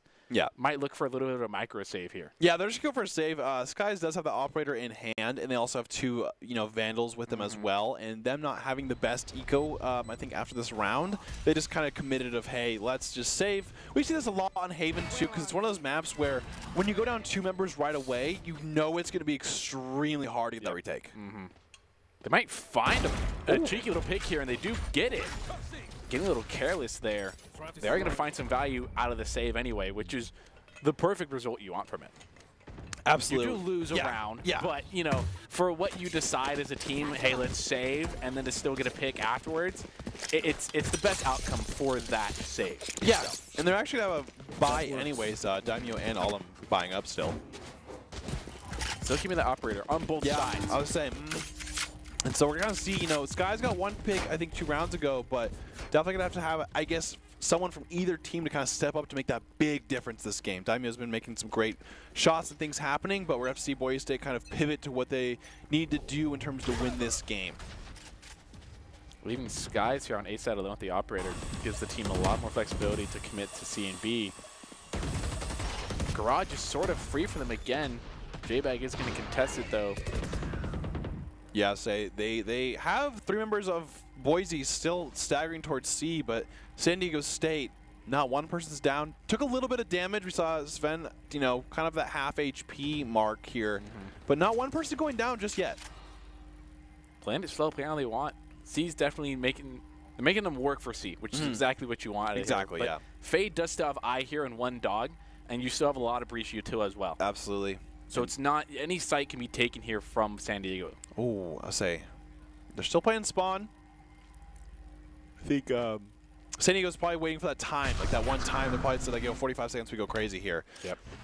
The Omenal checks it right away. Does go back, but it seems they're going to be coming in the site with the eye there. Smoke's coming out, and Boise State just going to be looking for the full-on retake.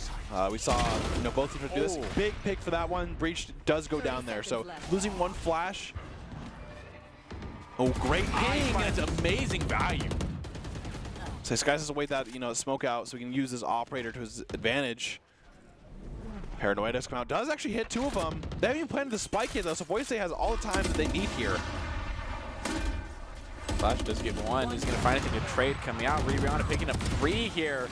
Autumn's going to finish off Stan, and Boise State finding that momentum they lost a little bit. Yeah, and I think this might be how the game goes until it's over at this point. Oh yeah, I think it's going to be a a 1-to-1 kind of situation where it's going to take 1 or 2 players to really go to that next level to get that win that they need. But both teams really working together here to get these rounds off. We see Stan with 20, we see Daimyo 18, but the rest of them are no one's really too far behind here, and it comes down to just. A lot of it's just been aim. I mean, we've seen a lot of raw aim this game. Not a whole lot of this blind was effective and got 2 for us or 3. It's sort of just been those aim duels, which is what happens a lot of times when you're playing against really skilled players. I mean, it's more so you're using the utility for space. A lot of time it's not going to lead to kills, but it'll lead to the space that obviously gets you that advantage. So definitely going to play towards that, and it seems like both teams have been doing that quite well so far. But just a 10-10, and Boise State once again, actually no one playing on C this time. They are doing the, I think they retook C the last 2 rounds. Like, hey, you know what? We're actually just going to kind of go with that. Play the garage. They can't split it here. And we have 1 spot to kind of attack them from. Yep, and here we go. They're going to push it fast. Boombot does confirm at least 2 there. If you have a little bit of good audio, that nade might find a little bit of damage on the Omen. Now they're going to play for post plant, which they know is dangerous when you're talking about San Diego State. They've won every time they've been able to do that. Oh, here we go. Stan gets one. Oh, and Sven has the flank from Garage that we were kind of looking for. Hits it once. A lot of action happening here in Garage. Alden tries, but San Diego State had a great crossfire in Garage there. They had the close one to Stan, and they had Sven, who was just sitting outside of Garage, so that once Boise State came in, they could flank him with that. Yep. I think this is a great job from San Diego State. They got the space that they needed, but they also were aware that, hey, we have not gotten Garage, so we're going to have to kind of play in a good way off Garage. What it they did. And when you're not contesting as BSU for Garage as well, you're letting them essentially get a free key point to Seaside as well. And if you're San Diego State, if you know every time I post plant, I at least kind of have a 60-40% chance to win this, I'm gonna keep doing it till I fail. Absolutely. San Diego State, stands to go long, but not find anything. But you got to be careful ring on it. Yeah, it does peek it, does go instantly down, and if San Diego State do win this, it is now, kind of that tie spot, or at least overtime, at the very least. But does get a pick back. Ooh, J-Back does go down. B site is now available to San Diego State, but they're actually going to do the split A instead, and actually going back to B. They look like they were going to go off top, but they're getting space as they should. Hubman's fighting Fade just a little bit, probably a couple little bullets exchanged. Do have a little bit of nasty flank here. Stan, none the wiser, might find it though. Nonetheless, is aware, gets one on Daimyo. Aware Skies. Oh, Skies getting the trade though. Absolutely. Last player standing. It's 11-10 now. Skies 1v3 situation here though. And now San Diego State getting to that kind of match point there. Whereas Boise State, I think they're gonna have the bye, I believe. Point. Yeah, they will. Yep. But definitely have to win basically 2 rounds in a row here to tie it up.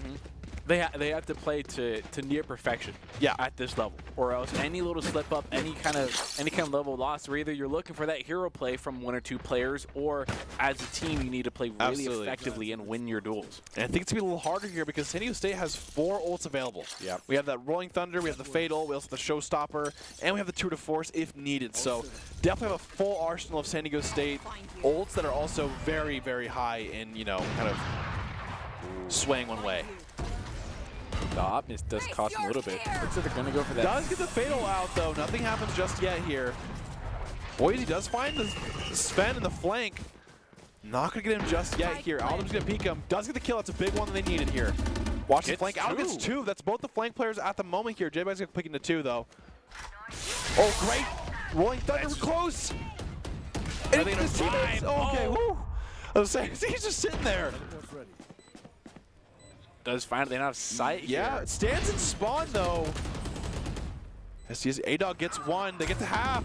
One enemy remaining. Satchel play does slave a little bit. Here comes out the showstopper from Stan. Used up. Oh, wow. And what a...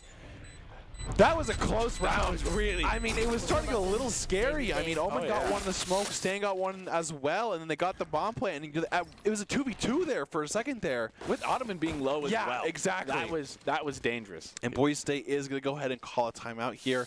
11-12. Might as well use it here because if you don't use it, you can't. I mean, it's going to reset anyways. So definitely kind of going with that. And, need to talk about what they can do to win this round, what's happening, and how they go to plan. But of course, this goes for San Diego State too. I mean, this is a timeout that happens. Both teams get it. So San Diego State, I think, has that fate or the breach ult still available for that Rolling Thunder. So they could be using that. But we're gonna kind of see how these teams want to play this. I always kind of looked at as timeouts as sort of like icing a kicker. Yeah. Right? I sort of always looked at it like that. Like, they're feeling really hot, right? Even though they lost that round and you're not quite in this zone of safety yet, you still know they got it down to 2. Yeah. Right? They're still feeling good. So I always kind of looked at timeouts like that. You sort of get to regroup. It's kind of like a mental reset, too. Yeah, it's kind of like, okay, we're going so fast. Like, it feels like, your heart pumping so much, especially in Boise here. Yes, going from 10 to 12, 11, 12, and now you're like, okay, whoa, let's put a stop here and let's think logically. Because at the same time, San Diego State has gone C almost every round here. Yep. So that becomes a factor of, okay, does Boise State overload C? Like, does San Diego State do it again? Or, what should we do? And it looks like Boise State is actually going to go for a full fan out here. Going with a, kind of that more leisure towards C just because of the chamber. Can always play that kind of 1 to 2 spots with his TPs. Rariana's actually going to buy a judge. And the thing is that you have to keep in mind here is Rariana's not played this position the entire time. Yep. And usually how San Diego State has been entering on the sites is stand just double blast backing. So nothing here just yet. Skies just have an operator to kind of bait that Rariana side here. But San Diego State just defaulted, nothing too out of the ordinary for them. Once again, does have that Breach ult available. Has the Omen ult for a little bit of knowledge, perhaps, but we'll see how they end up using that. And Daimyo's get a little aggressive here. But San Diego State going towards that A, and the only person on A is Aldum. Who is watching log, does get dogged out. Yep, they get some information from that, but San Diego State is not committing to it just yet. And we're seeing Boise State just kind of go off site here for the A. Definitely having that Rolling Thunder in mind, but nothing is actually committed just yet. And we see Sven on the lurk here to be really careful because Rariana has a judge. So the moment they peek that, I think Sven is probably to get that kill. Gotta play those close angles if you know, which is playing that either C long or playing this short garage, which is what are you more willing to give up on? Are you willing to give up C long or are you willing to give up garage? And right now they're sort of in the dark of where they might commit. They've been faked out a little bit twice. Oh, it does get the actual TP there. 30 Shoots seconds it. left. And here we go. Here comes the plan. Look at Rariana's positioning though. The dog doesn't see him. Oh, no. Does get some damage out though. Still 5v4 here. Boise State has to play a great retake. They know that they always have this kind of long down, but this time Boise State cannot flank this way. Aldum misses the jump, but still has Showstopper available. Clearing the corners. Boise hasn't lost a single member just yet here. Does get one in the corner. That's good. And Boise pushing out. They know that they've lost this a couple times to this exact spot. Rolling Thunder is looking to be committed. There it is. Just waiting. Is he going to pick up Skies? That's the operator out for a little bit. Stan just pick up J-Bag. Oh, the one way's out though. Unfortunately, 1v4 here not looking good. And San Diego State takes map 1 in a 13-11. I mean, a back and forth map and a tragic loss there for game 1, but there's still a lot to be Valorant to be played, of course. Yeah, you couldn't ask for a closer map 1 like that. I mean, yeah. That's just playing it exactly how they need to. And the surprising thing I find is that timeout almost kind of, I felt, played with Boise State's mind a little bit too much. Yeah. Like you mentioned that, right? They play C so many times. Yeah. Are they going to do it again? Do we full stack it? And it's sort of, and they did exactly what they needed to do. They've rushed it and only played C so many times, and now they're like, hey, let's throw a fake out. Let's throw a dog out A. Let's kind of play a little bit of mid and B need. But I think ultimately San Diego State obviously wins it. Yeah.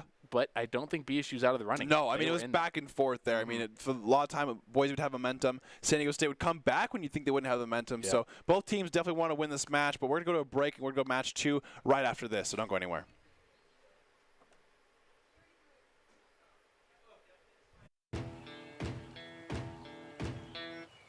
Growing up in Riggins, we have certain rules we live by. Look both ways before crossing the street. Fishing stories get better the more you tell them. Small town life makes your life anything but small. Never work alone when you go hunting. And always buckle up. Seatbelts save lives. That's a rule we can all live by.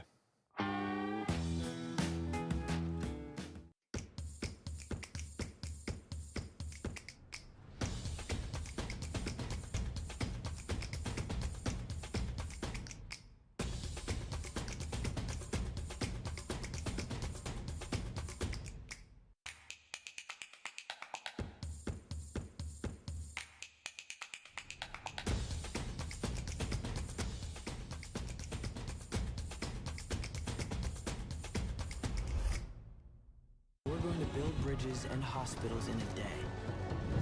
We're going to save families from disaster and feed those left in the cold. We invite you to join us. The next greatest generation is now.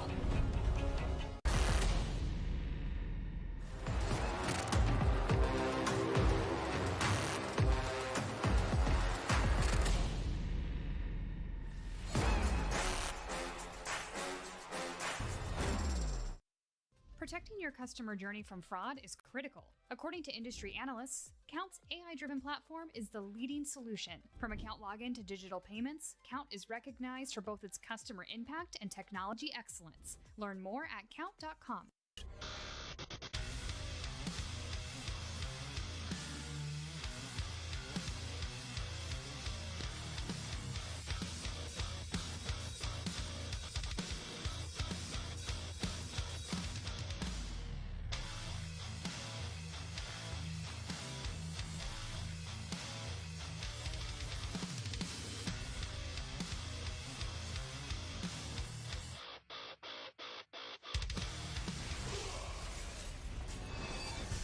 NationalGuard.com to begin your guard adventure.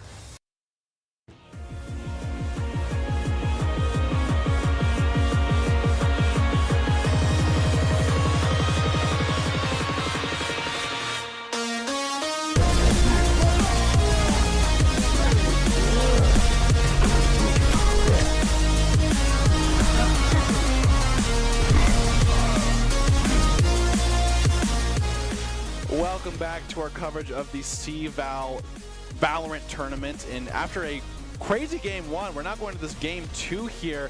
And I'm your host, Brandon Koziansik, and joining me to call action is actually a new caster that we've seen not from the first game, but it's Artie. And, you know, the first game, basically, you know, that momentum was going really back and forth here.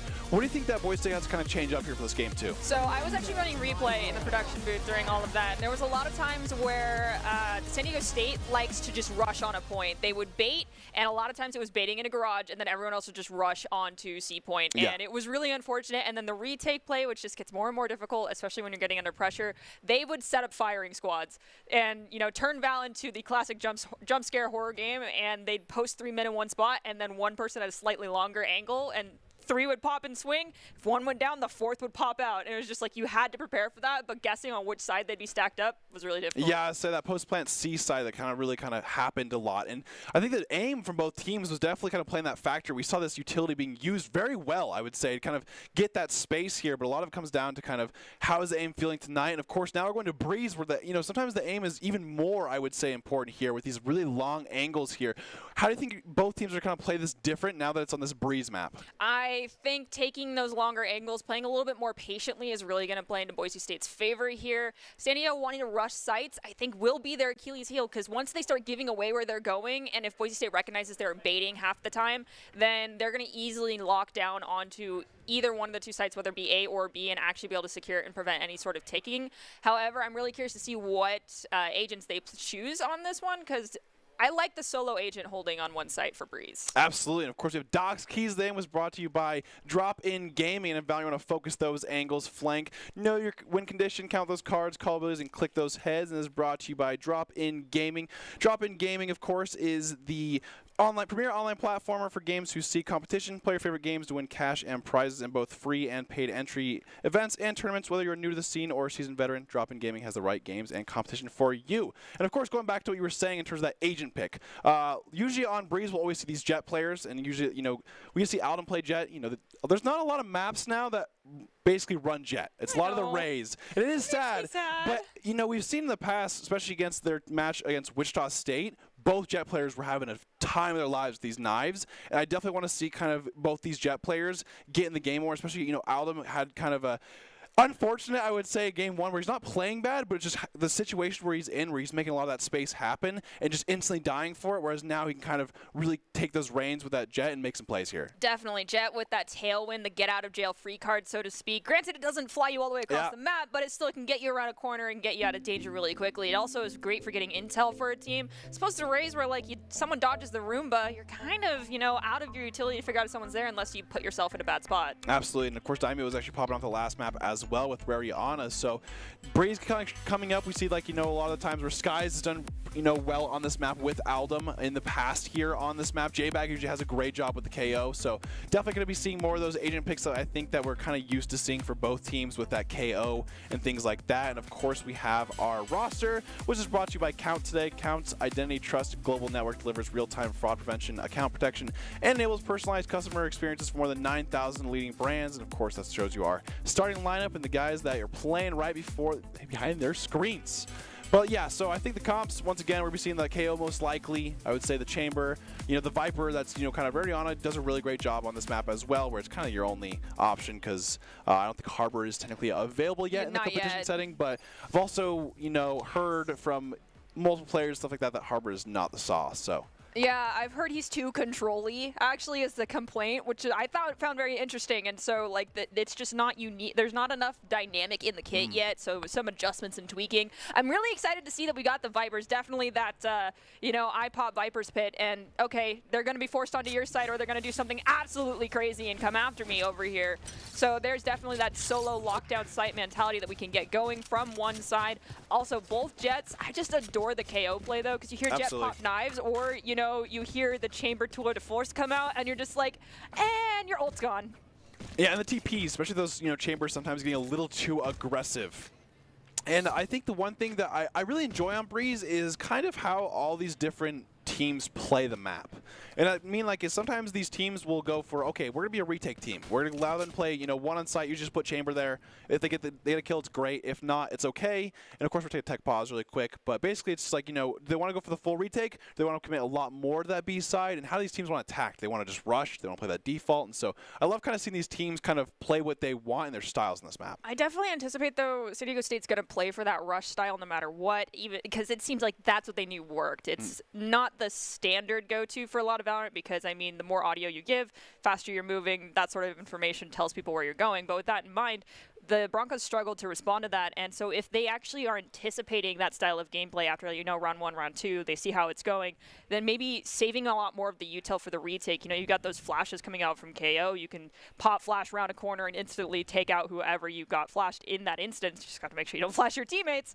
But in, hanging onto that util and just playing a little bit further back, maybe playing a little bit more at their own slower tempo would be to their advantage here. Yeah, I think also it's just kind of interesting to see that we saw San Diego State last game really kind of use their utility together as well. Same with Boise State. We saw both these teams be able to call on the fly of like, okay, we're going to halt really quick, wait a couple seconds, and then now retake or take the site, which I actually really enjoy for those teams, for them to, even though it's still, on that pressure going, to be able to kind of take a step back and realize as a team, either your IGL or one player of the team, make that decision, okay, let's stop and relax a little bit, and then now we're going to all hit them at once. So definitely enjoyed that, and we're going to see kind of how this game unfolds going into Game 2 of this series, where San Diego State is actually leading 1-0.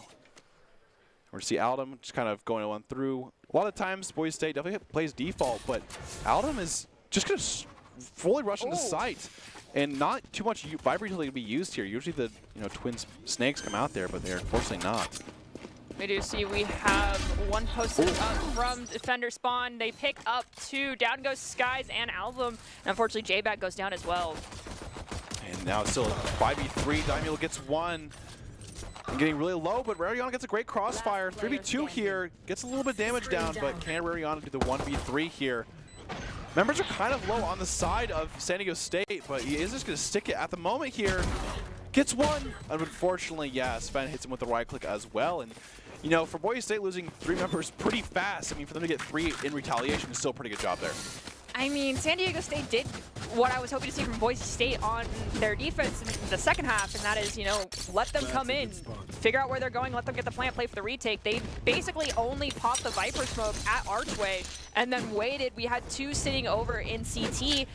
They popped 2, and then the delayed Viper wall was perfect.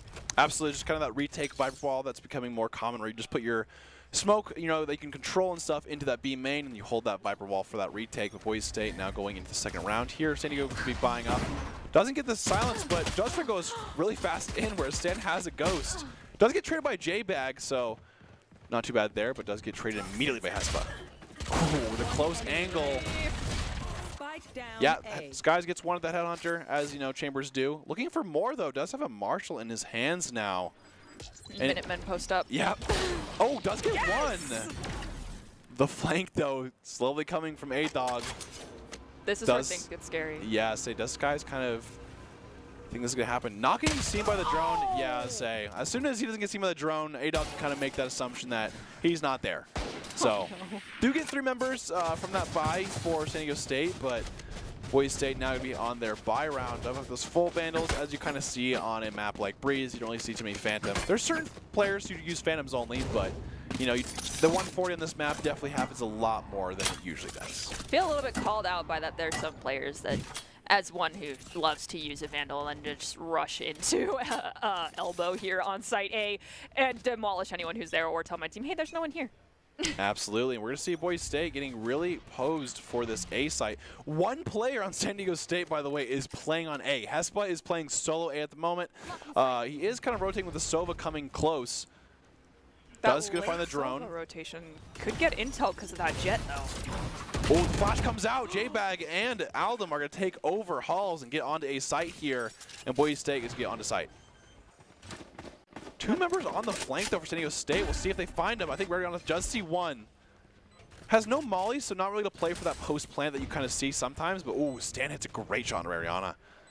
And Sova was still inside the back of tube there, never spotted out, which is very interesting. Ooh, Aldem's great pick. That's just what they need here.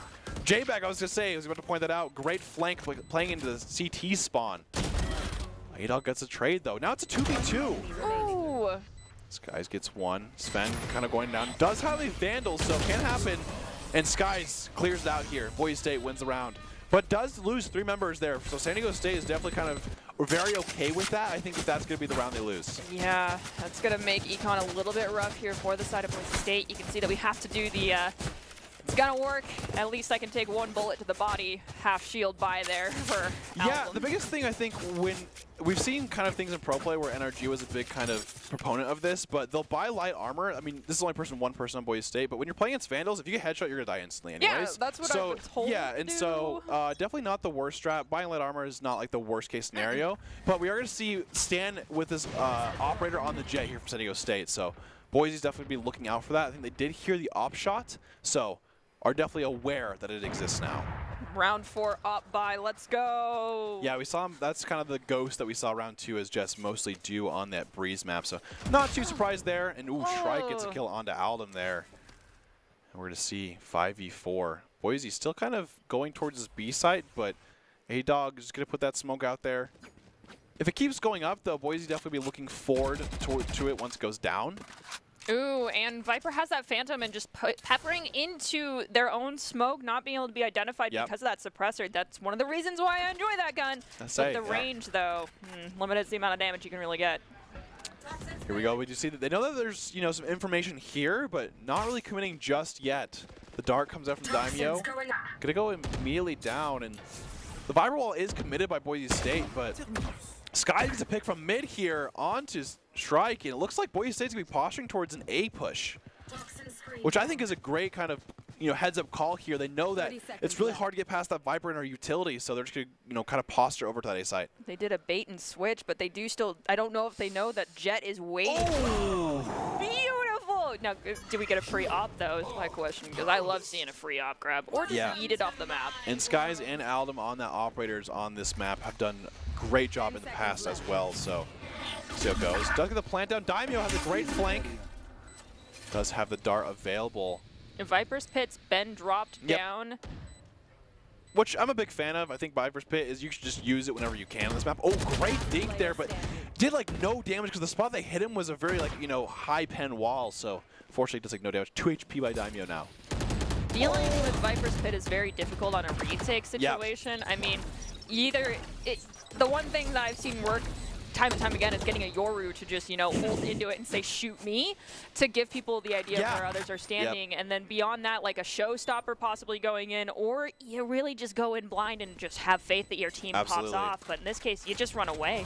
And Skies gets that operator in his hands, which, you know, hopefully can do some damage there for Boise State. But Boise State tied back up 2v2. And I really think that this is going to be the entire series. I think even if it goes 3 games, you know, it's great. I mean, I think these teams, you know, they really want to hit that phase 2. In the fall, they do that phase 2 to play a lot of good teams for that, you know, the qualifier as well. So I think both teams just really want that, of course. And so fighting back and forth, and we've seen just kind of the mental of these teams. Also, I really do love how they just both are in it. Even if they get into the disadvantage, they're still giving it their all. And, you know, both teams are not going to let it down easily. Most definitely. We can see that we have 1 KO ultimate. San Diego has theirs online. Interested to see if they use that as a shutdown opportunity or entry. We'll have to wait and see. Pop the flash. Jet comes in with that tailwind. I think A-Dog's realizing that most of the force is going over to A, and they're backing off. This could be a bait and switch opportunity for the Broncos, but I think they've committed over here. Yep. And wow, I mean, Boise just kind of had a firing squad over there, just getting 3 kills immediately.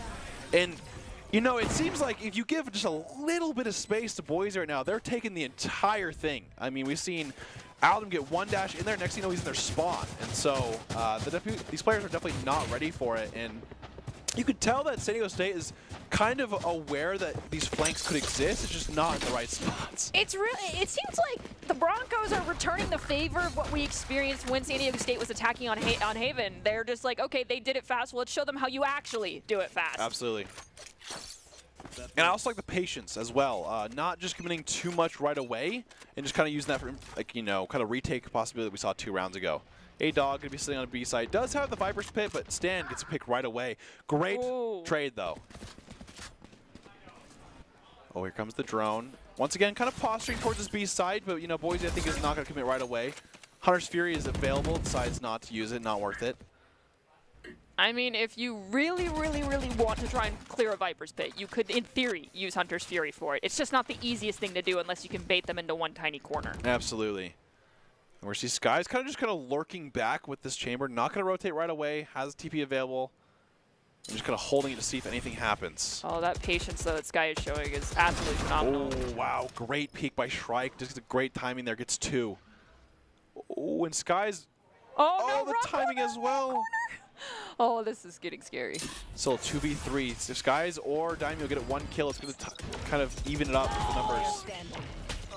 Here we go. Come and on. A-Dog there gets some great job with 2. Sky is so close to getting that timing, but does go down. And San Diego State had a great defense there. I want to say Shrike's play, getting that 2, you know, mid right there, really kind of shuts down Boise State's attack. I mean, if you know that we're going to have this Viper just chronically posted up over here, do you think, like, instead of just trying to force the Viper, you just rush the other site? Because it seemed like locking down A, getting to pyramids worked great for the side of the Broncos. Yeah, I mean, it's just, you never really know what they're kind of thinking, but sometimes it's ever, okay, we did that last time, or maybe they can think that get that timing off, and unfortunately right there, just did a great job of, you know, playing really disciplined there from San Diego State, and just, you know, it paying off. Ooh, Skies just popped the tour de force to do entry here from Caves. I like that. Let's see this pop and swing from the team, but they're going to get flashed instead. And here we go. Aldum kind of holding this mid. Not much happening. They're going to see the operator in the corner there, so instantly the TP away. Ooh, Skies gets a great pick on the Hespa there. Daimyo going to get some space, though, but be really careful with this operator. Oh, great timing there for Sven as the wall goes up. Gets 2. This Hunter's Sphere was trying to find Sven, Yeah. but unfortunately just could not make the connection in time. 3v3, San Diego does have Viper's Pet even if they want to rush in and play that 4 retake. Oh, wow. Daimyo getting 1 through the invuln is still a pretty good trade there. 2v2 does have the Viper's Pit, but not probably going to use this for this retake really situation. No but the thing is, J-Back has no flashes, has the nade, so they do tap. Oh, look at this flank, though, from Mariana. Oh, shoots, gets some eyes, but does go down. Can J-Back do it? I think J-Bag used all of his mollies as Oh, well. he gets it. Oh, almost gets the spray. But I think he gets to half. Got time. Oh, did he got it to half? Dang it.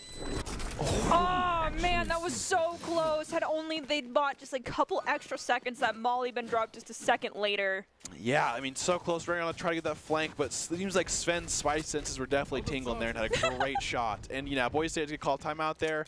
And, I mean, this game is these rounds are high tense. I mean, it seems like one's going in one favor, and then it's like, okay, 2 kills for the other team, or like 2 picks for the other team. And so it seems like both teams are just going back and forth on these. It demonstrates the level of skill that both teams have and how equal they are. I mean, the Broncos are just coming off a victory over at the Red Bull tournament that they did at the LAN, so they've got a lot of high hopes, and there's a lot of pressure on them to keep that success going. But they always have to respect the other teams they're going against. This isn't the same people they faced over at that LAN. It's a whole new squad. And San Diego obviously is demonstrating why they deserve to have as much credit as the Broncos do, because they are popping off in their own due right. They took map 1. Broncos are now trying to take map 2 away from them, but it's not going to be an easy fight. I mean, that's why they're here. Exactly, and yeah. I'll say both these teams are here because they've both won their games, and so whoever wins this moves on. And so at this point, it's, kind of that situation where it's like we have to win or we have to wait till winter. And so, it's one of those things where it's in the back of your mind, and sometimes it brings the best out of you, sometimes it brings the worst out of you. So we're see if both teams just kind of keep adapting. And it seems like both teams do keep adapting, and so both teams have to keep coming up with new strats or even strats they have to bring out that they haven't brought out before. Even that pause, though, that pause could have been A, to discuss something different, absolutely. or B, could have just been to shake up San Diego State a little bit, to just be like, okay, let's just have a second, have a minute. Yeah, I think being able to also just kind of stop and then also just, hey, talk amongst yourselves, just like a, conversation of coaching getting there too and be like, hey, you know what? This is what we're doing. It's all right. We still got this. This is what we're doing well and bad. So here we go. And you're someone who's worked with Coach Moore as not only like someone in his position currently, but as a teammate, and you know that that is something he would do, right? Absolutely. And there we go. Just like that, Boise State is feeling energized. Don't know what you did, Coach. 4v2 here. And here we go. San Diego State has 2 members left, 2v4. Oh, J-Bag does go down, but it was really risky there. Don't want to kind of get the numbers going. Rihanna with the flank once again. I like this kind of flanking Viper.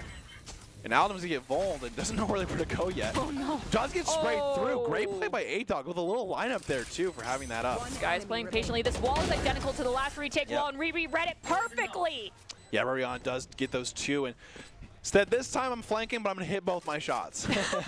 And that's just how it goes. But you know, I definitely like the idea of how in Valorant the timeout is a minute long, because it actually does give you a full time to like really reset your mental. I mean, in these matches, when it's any moment can count, you're running in such a high pace that being able to stop for a second can like make you kind of get that mind clear. And of course that happens for both teams as well. So definitely great for that to happen. If you're not the one calling it, it can kind of throw you on tilt. True. And I don't know, like, if we could get Coach Moore to fill in our third person and be like, hey, dude, what was that timeout for? Was it just truly to shake them off their game and to give your team a moment to breathe? I'm sure he'd be willing to answer that. But he was up on stage at that moment. Yep. So all I could think is he was either giving a pep talk or telling everyone out there, you guys got this, because it worked. Ooh, and it's still working. I would say Sven's playing so aggressive, gets that TP away.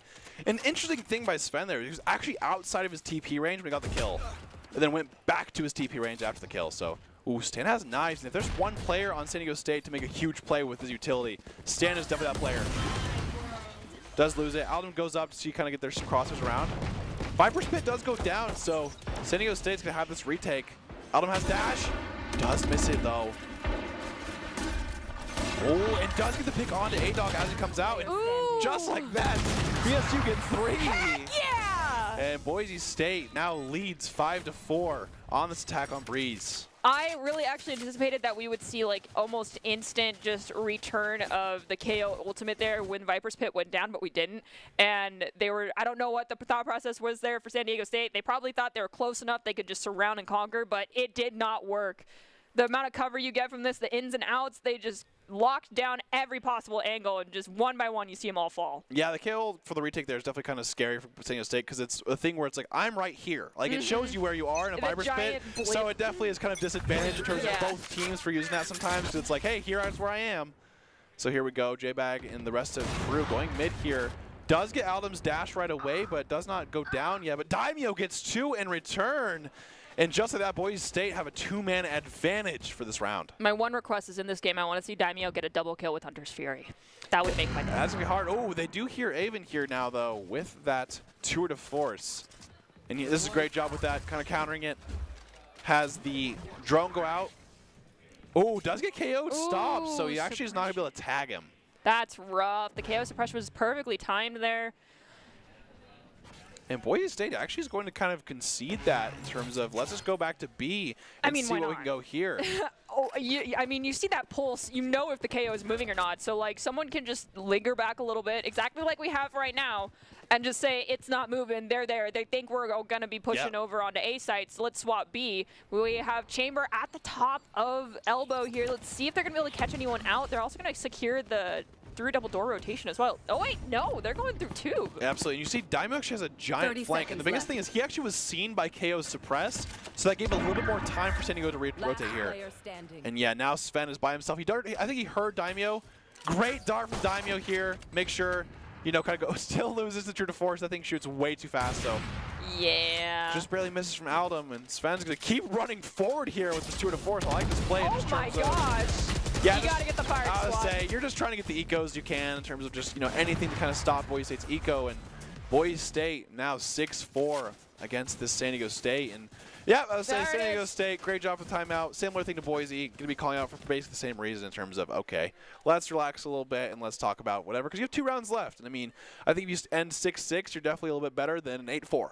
Yeah, I think the demonstration of the nerves kind of getting to San Diego State was that last moment with the tour de force coming in through CT. I mean, yes, you're going for the econ there. You're trying to just get someone down from the side of the Broncos so you can kind of close the gap a little bit.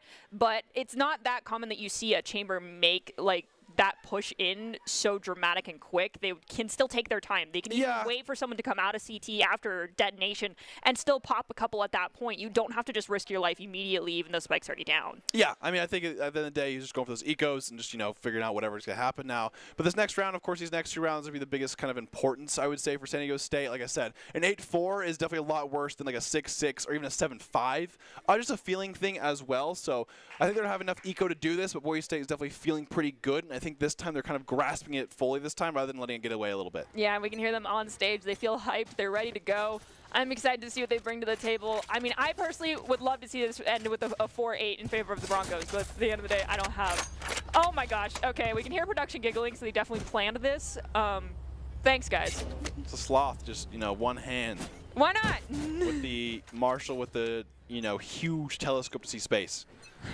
But here we go. Aldo's be going into Hall. Not going to see anyone. Come on, Adam. Someone's got to peek this. Nope, no one's going to peek that. Interesting enough is San Diego State is actually doing a full mid push and getting a lot of kind of space with that. Boise State either not hearing them just yet or kind of wondering what's happening. We'll see what they end up doing here. They've flipped the map entirely. This is going to be horrifying. And we're going to see just back-to-back people start to drop here pretty soon. Jet is right there at... Oh, no, he missed him! Gets 2. The trigger discipline was strong. They do trade back, though, so 2v3 here.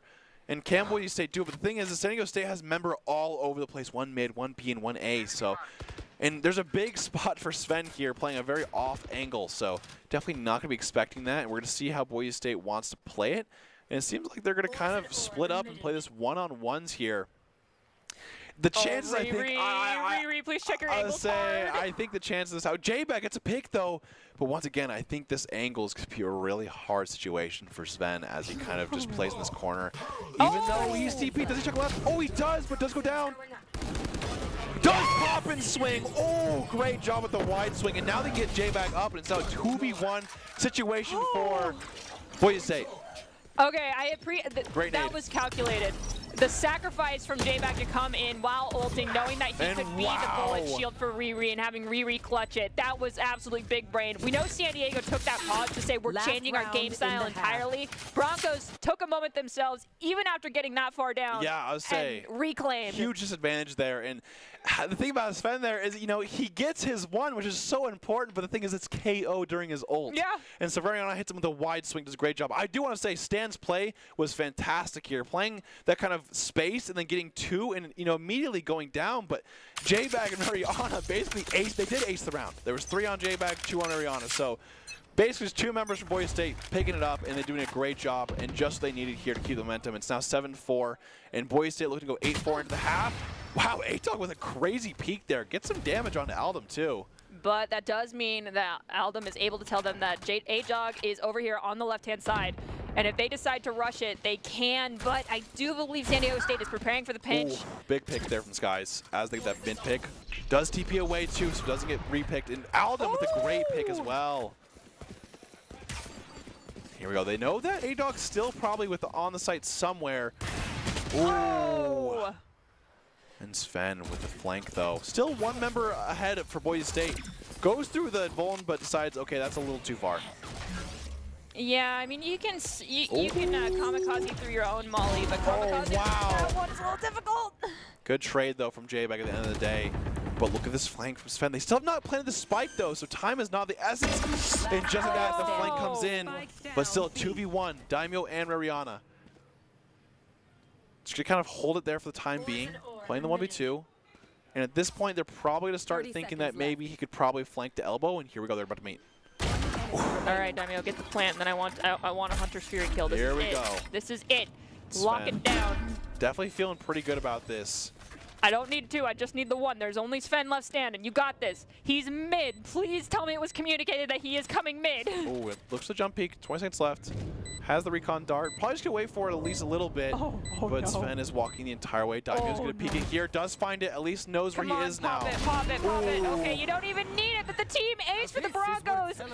That was gorgeous. I would say a great just kind of short swing there, and Boise doing a fantastic job. 8-4 now, and you know, San Diego State, I would say, is not losing these rounds in a very convincing way, I would say. It's always, 1v2, 1v1. It's always these really close rounds here. So San Diego State definitely is still in it in terms of this game. So both teams, one looking to run away with it, one looking to kind of bring it back.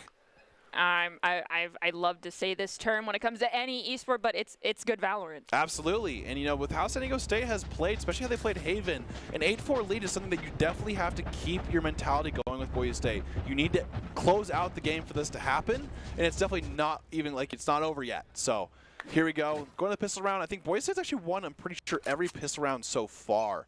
And so, actually, except for the first round and this one, Breeze, they actually did lose that one. But well, here we go. Let's see how it goes. Yep. I think if they win this pistol round, it's indicating that they're going to come out on top of this map. Ooh, Rariana with a pretty aggressive wall there, and making it so they can't just go through. But interesting kind of attack here from San Diego State. They're actually doing like a 3-2 split with the bomb going B, but Boise State has 3 members on the side as well. Does trade. Spike down B. I'm a fan of the default push for like a first take, but they're doing it a little bit slower than I think they want to be. Yeah, I think they just, we're looking forward to seeing if Boise State would rotate at all, but Boise just kind of stayed, remained calm. The 3 on site, and we're just going to kind of hold it until it happens on A. But now this time, San Diego State getting a lot of space on A, as Boise State is going to kind of give them the site. Does have 1 flash available for the retake, does get 2. But, all of San Diego State's going to be here, and it's going to be a 4v4 retake for Boise State. I thought it was really interesting that we saw them take down 1 on B, and they identified that there's 2 more there, and so they rotated A. I think their anticipation was that there was someone still floating in mid, and that was going to pinch off into A site, so they decided to go B, thinking there'd be 1 person. But they went so slow, all of the Broncos are there. Yep. Oh, here we go. Oh! He wants to. Oh, he goes through! And the outsay still, unfortunately, goes down. The right click. Skies gets another one, though. 3v2. One enemy remaining. Rariana gets 1, and now 1v2. Can Rariana do it, though? The dart comes. Come on, Riri. You got this. Oh, great job from Stan, though, playing that post plant, playing in the corner they need to. And wow, just a crazy round once again of just so much happening all at once. I mean, they get kills each within the first couple seconds of the round, and then it's just nothingness. It's just calm. And when you don't hear, sound for a little bit, you start to like, it's horrifying. What's happening here? So, great job there. I would say San Diego State playing the 1v2, of course, really well in terms of, okay, we're going to play her both sides. Crossfire, Boise State, now going to be having that save round, whereas San Diego State is going to be playing on that bye. And here we go. We're going to go through mid. I like the Sheriff pick. Yes, it does. The Sheriff got enough kills last round to kind of make it happen. A-Dog uses that Viper wall, and it seems like San Diego State is be doing a full-on A push. The drum comes. Yeah, it's been identified. Yep. 2 are rotating out from over on B side through mid. They're going to come through double doors, but they're not going to be able to pick anybody up coming from that location. And look at this. They're just all in sight for the most part. BSU does lose 2. Lose 3 at this point.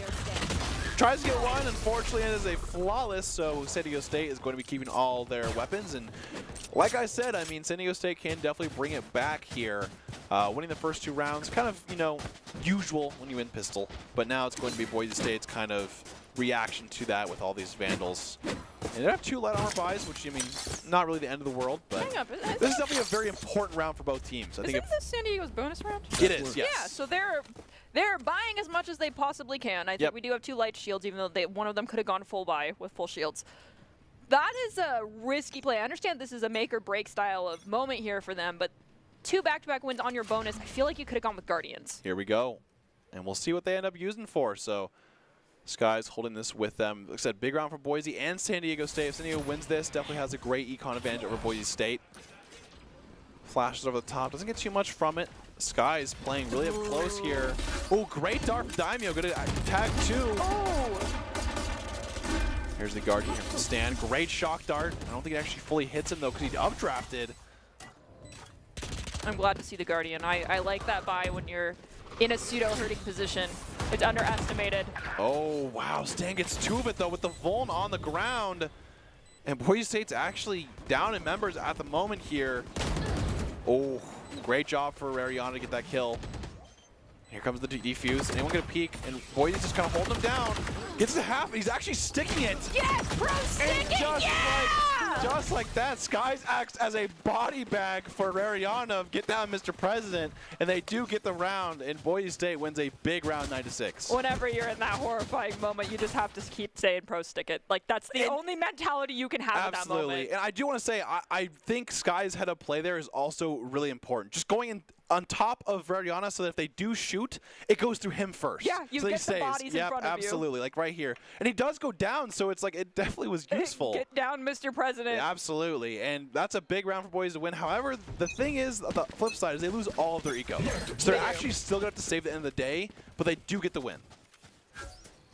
And that, yep, great job from Daimyo. Does find, I think, one, maybe two, but definitely know they're on this A side. And look at Alden playing really aggressive with this flank here. I mean, go hard, J-Bag gets go a home. kill onto Jet, I think, the smoke, but great job there. We got a classic and a sheriff coming up here through cave. Double flank. I'm looking forward to seeing a pinch off play here. Let them get the plant. Let the Viper wall go down. Engage. Ooh. There's one. There's two. They know that they're in the wall. We just heard the call. The wall went down, so they're going in. This is Skies it. with a great play. Here we go. It is now a 4v1. They know they have it. And just like that, Daimyo says hello. Yeah. And Boise State 10-6 with a great thrifty round. And once again, kind of running with that momentum. But like every time, we've seen this exact moment where Boise State wins 2 or 3, and then San Diego State comes from the mud and just is like, no, we're still in this game. Just and comes it back. Exactly, yeah.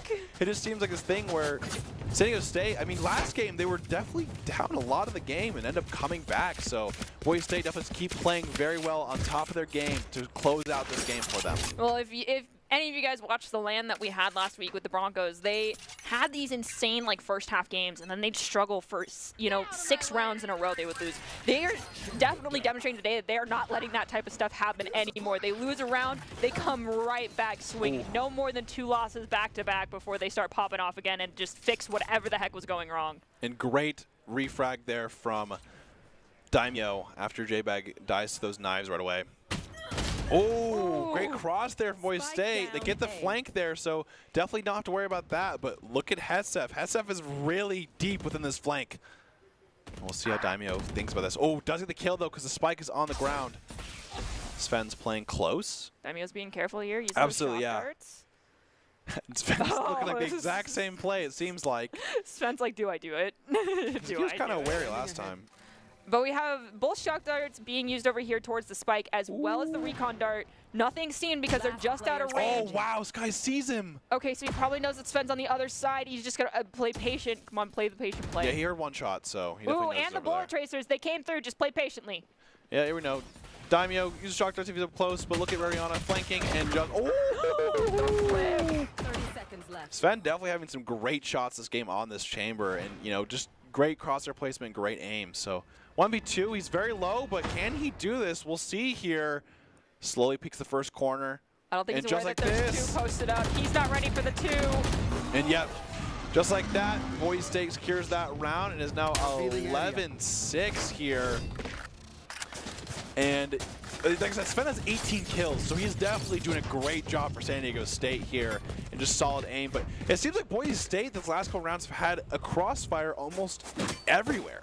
I mean, there's been so many times where, oh, wow, you think that San Diego State has a good angle on them, and then next thing you know, they die from the side of Boise State. So definitely holding their angles and doing a great job of kind of protecting their players. I'm really enjoying the adaptation from what we saw from San Diego State doing on Haven. Like we said, posting 2 and 3 people in one spot. Boise State's like, you do it better posting 2 just on opposite sides.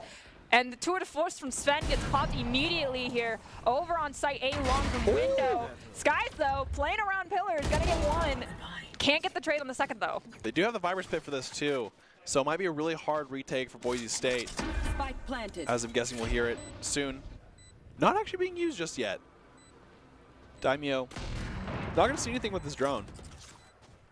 But the thing is, he clears close, so they actually know that they're not too close here.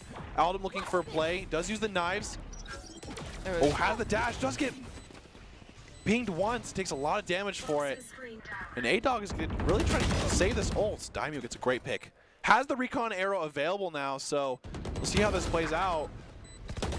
But it's 2v2. Wow, the trike gets another 2. And that spike is planted for window. This is going to be rough, so Ruyana has to make a choice. Yeah, as it goes for it. Tries to just kind of trade this pick here. Both players are like, woo! Yeah! I mean, you know, you go down, but you go down swinging. Sven might not be able to get a gun off this, actually, so he's only going to be able to save the Classic, which is, you know, I guess a decent scenario for them. But overall, I mean, great, I would say, post-plant from San Diego State. I mean, they kept trading those trades. And Shrike, once again, it seems like Shrike always gets his 2 in scenarios like this. Post-plant, he just somehow gets 2 when they need him to. And, you know, San Diego State, definitely the first step they want into coming back into this game. That has, you know, kind of been on the rise of Boise State's momentum. I'm going to say that Shrike getting those double picks is really the side effect of that Phantom because, I mean, you got that noise suppression. People don't know where they need to pop and swing, where they need to turn to get that flick onto someone to prevent the follow-up kill. And they're kind of just deer in the headlights looking down a muzzle. Absolutely, and here we go. San Diego State taking aggressive B, and they know they have that KO ult. Marion taking a lot of damage to that wall. Is, you know, it's a very spammable wall, so doing a great job with their game sense for San Diego State. And does have the plant once again, has the Viper's Pit, but we'll see if they commit that just yet. Oh. So close from actually just headshotting just there. Barely missing. Oh, does get flashed? Does get him down too, but Skies trades. And now it's a 3v3 scenario once again. The Total Force also got popped from Skies here. This could give some long angles, but we do lose Adlam. We're going to see another. Oh, yeah. Great flank by Sven, kind of doing the same thing as Boise State was doing, those crossfires. Skies has the Tour de Force, probably looking for as many kills as he can. I don't know. Get their credits. Shorty! Oh! That's the second Shorty failure I've seen, at least. I like the Shorty idea, though, of having it when you have it, you know, equipped right there ready. Oh, most definitely. It's just the one time I was watching from production when there was a Shorty in garage, I cried. Absolutely. Sometimes it happens. I mean, I'm not going to lie. Sometimes the Shorty has a little bit more pressure of like, hey, I shouldn't miss this shot. But then you do, and you're like, oh, Whoops. It happens. But here we go. I'm human. Yeah, exactly. Exactly. But Boise State is looking like you need to be having a save this round for next round, so San Diego State looking to kind of get another round under their belt as Boise looks to kind of stare. I would, you know, kind of get stabilized in terms of that eco for next round. But Boise playing really aggressive on this B. Sven's just locking down tube. Yep. There's no one there. Absolutely no one home. So Broncos, unfortunately, this is game theory here. They anticipated the B push after all of it. Wow, I was saying, Daimyo gets 2 kills there with a dink and does 145. Aldum with the timing tries. Oh, he still gets him. I was about to say, you saw the drone come out. Just peek him, peek him. Has 5 HP, and that's the difference that Daimyo has for that kind of tag. Boise with a insane thrifty so far with the Sheriffs, especially Daimyo. Does have Viper's Pit, might look to kind of make a situation happen, but seems like they kind of want to save that for next round for their team. Can shoot through that, but it's a really interesting angle. Oh, one more. Riri. Oh, that was so close. Ooh. Oh, 2. Okay, yeah, the double man firing squad, I don't think you're going to take out both. And Boise State going to their match point after this with that 12 round. And what an insane round from Daimyo Sheriffs there. He tagged 1, got for 145, got a pick mid, and then also got a pick when he had 5 HP left. So he basically got 2 and, I guess, you know, 2.99 if you want to call it. Pretty gosh darn close. Yeah, exactly. So did a great job there, and Boise State once again getting those picks as well. And the thing about this match point here is San Diego State does not have much credits. No, but I mean, can't come up yet. They exactly, yeah, I would say. I mean, the same thing happened, just happened to them. So definitely is possible. And here we go. San Diego State has 2 ults left, has the Viper's Pit and the Hunter's Fury available here. And we'll see kind of if they end up using that as well. KO ult is available for the Boise State retake. Stan has that going for him. Has done a lot of damage with this Guardian in the past, so definitely don't want to sleep on him too much with that. The Guardian, just like the Light Shield, is underestimated. Ooh, just what I'm saying right there. Gets a pick right away. They use that cloud smoke immediately, just trying to get some cover. They're not giving up the angle, though. Look at this flank, though, from Aldum. Ooh! Gets 1.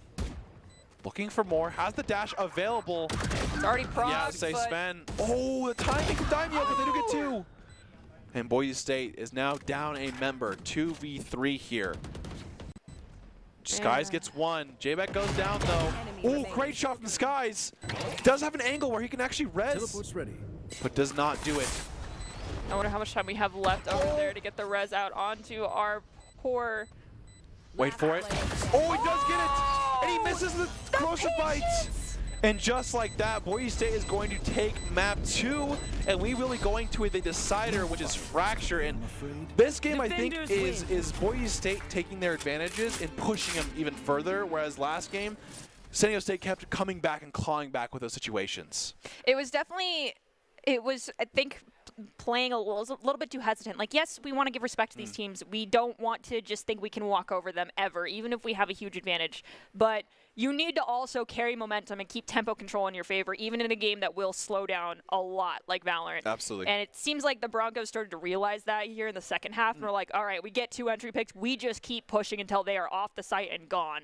And taking that advantage to the bitter end was absolutely gorgeous. Yeah, and now it's, the matter of, okay, can they use momentum to go into map 3? It's a 1v1. It's a 1-to-1 where Boise State has the kind of the recent win. But, San Diego State is definitely a force that is giving them all that they can to match this. So we're going to be going to a break, and after this, we'll be finding the final game of this best-of-3 series. So don't go anywhere. We got more matches to play. Protecting your customer journey from fraud is critical. According to industry analysts, Count's AI-driven platform is the leading solution. From account login to digital payments, Count is recognized for both its customer impact and technology excellence. Learn more at count.com. Growing up in Riggins, we have certain rules we live by. Look both ways before crossing the street. Fishing stories get better the more you tell them. Small town life makes your life anything but small. Never work alone when you go hunting. And always buckle up. Seatbelts save lives. That's a rule we can all live by.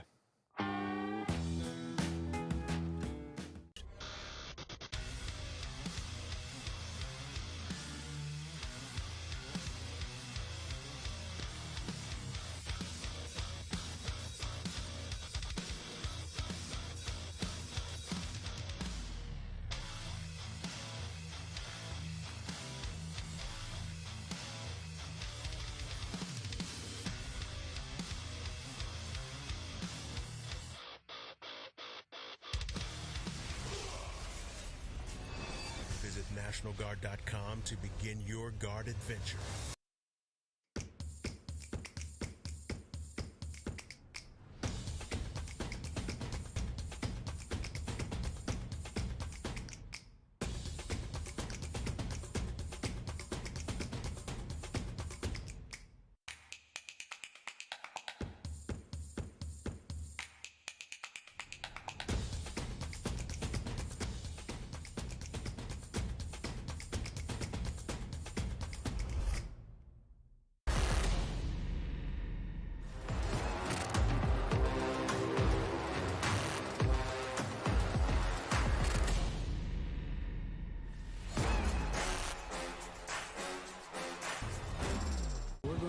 Bridges and hospitals in a day.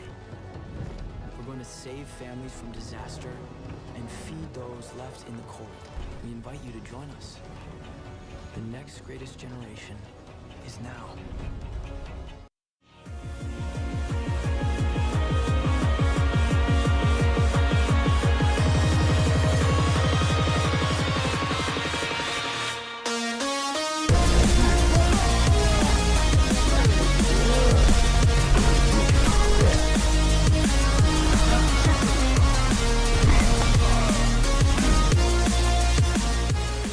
Back to the Boise State Esports Arena, and you are watching some incredible Valorant right now from both teams, San Diego State versus Boise State, Game 3.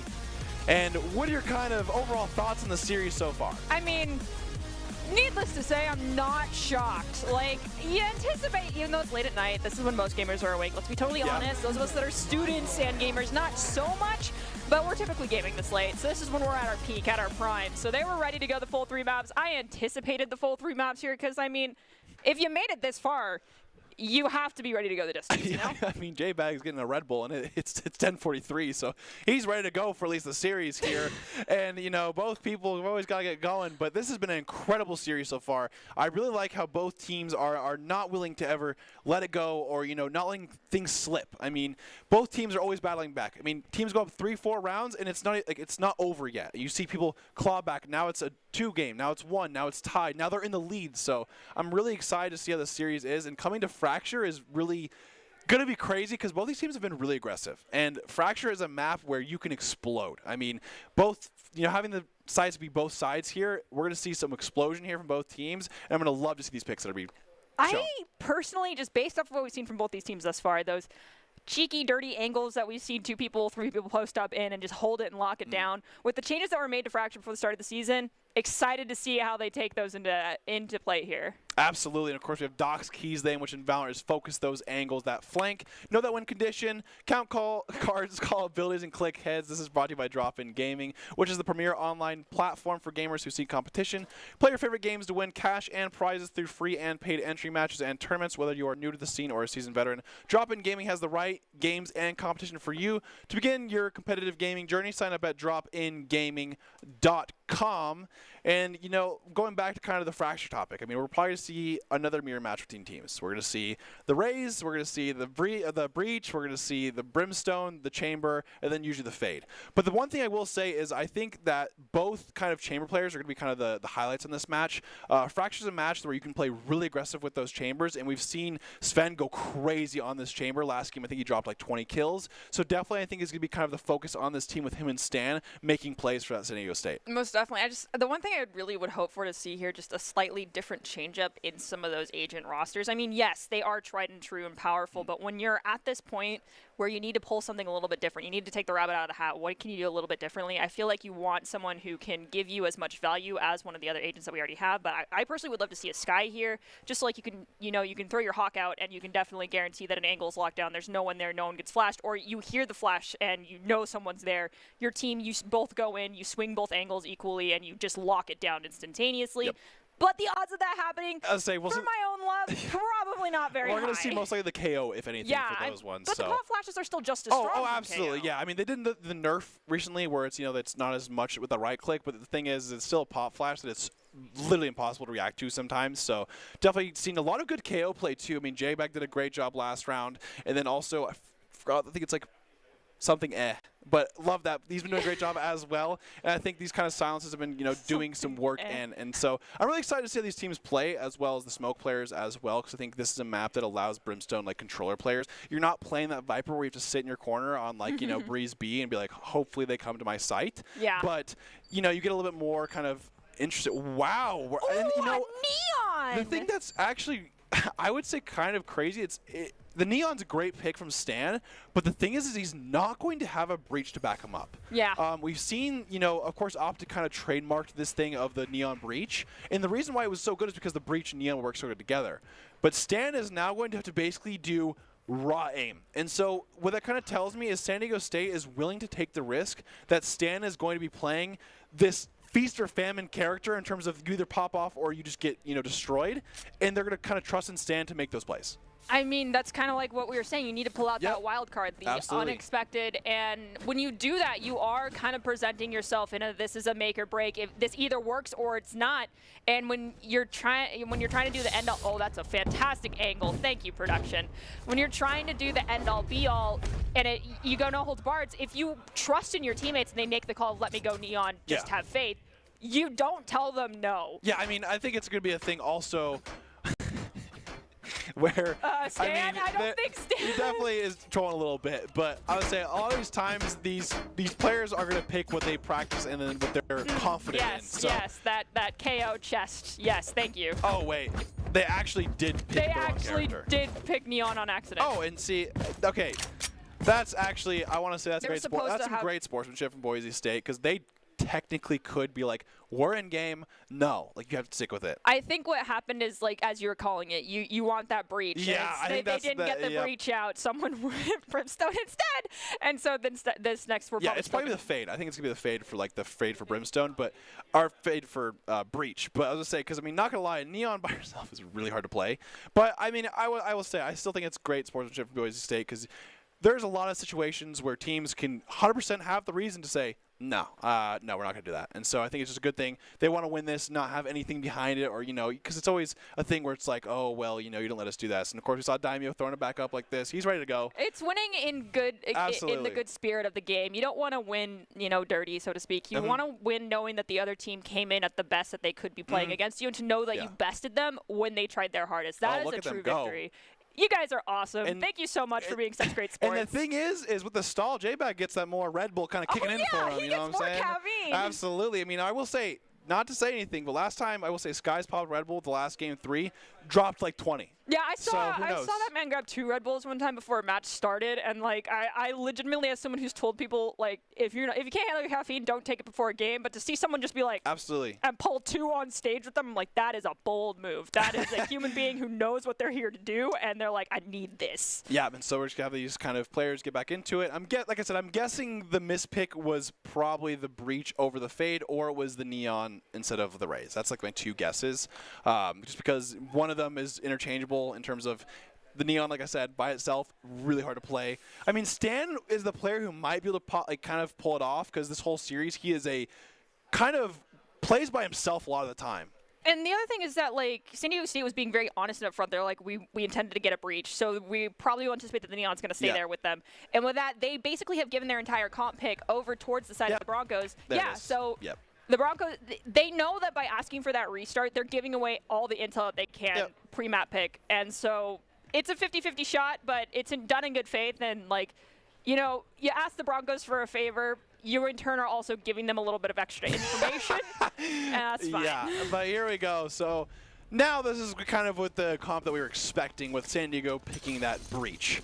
That's just going to be the thing that you're going to be seeing. And like I said, the only difference between these 2 teams is going to be the Neon versus the Raze. And so the one thing we're going to be expecting is just seeing this full-on, I would just say, pressure from San Diego State.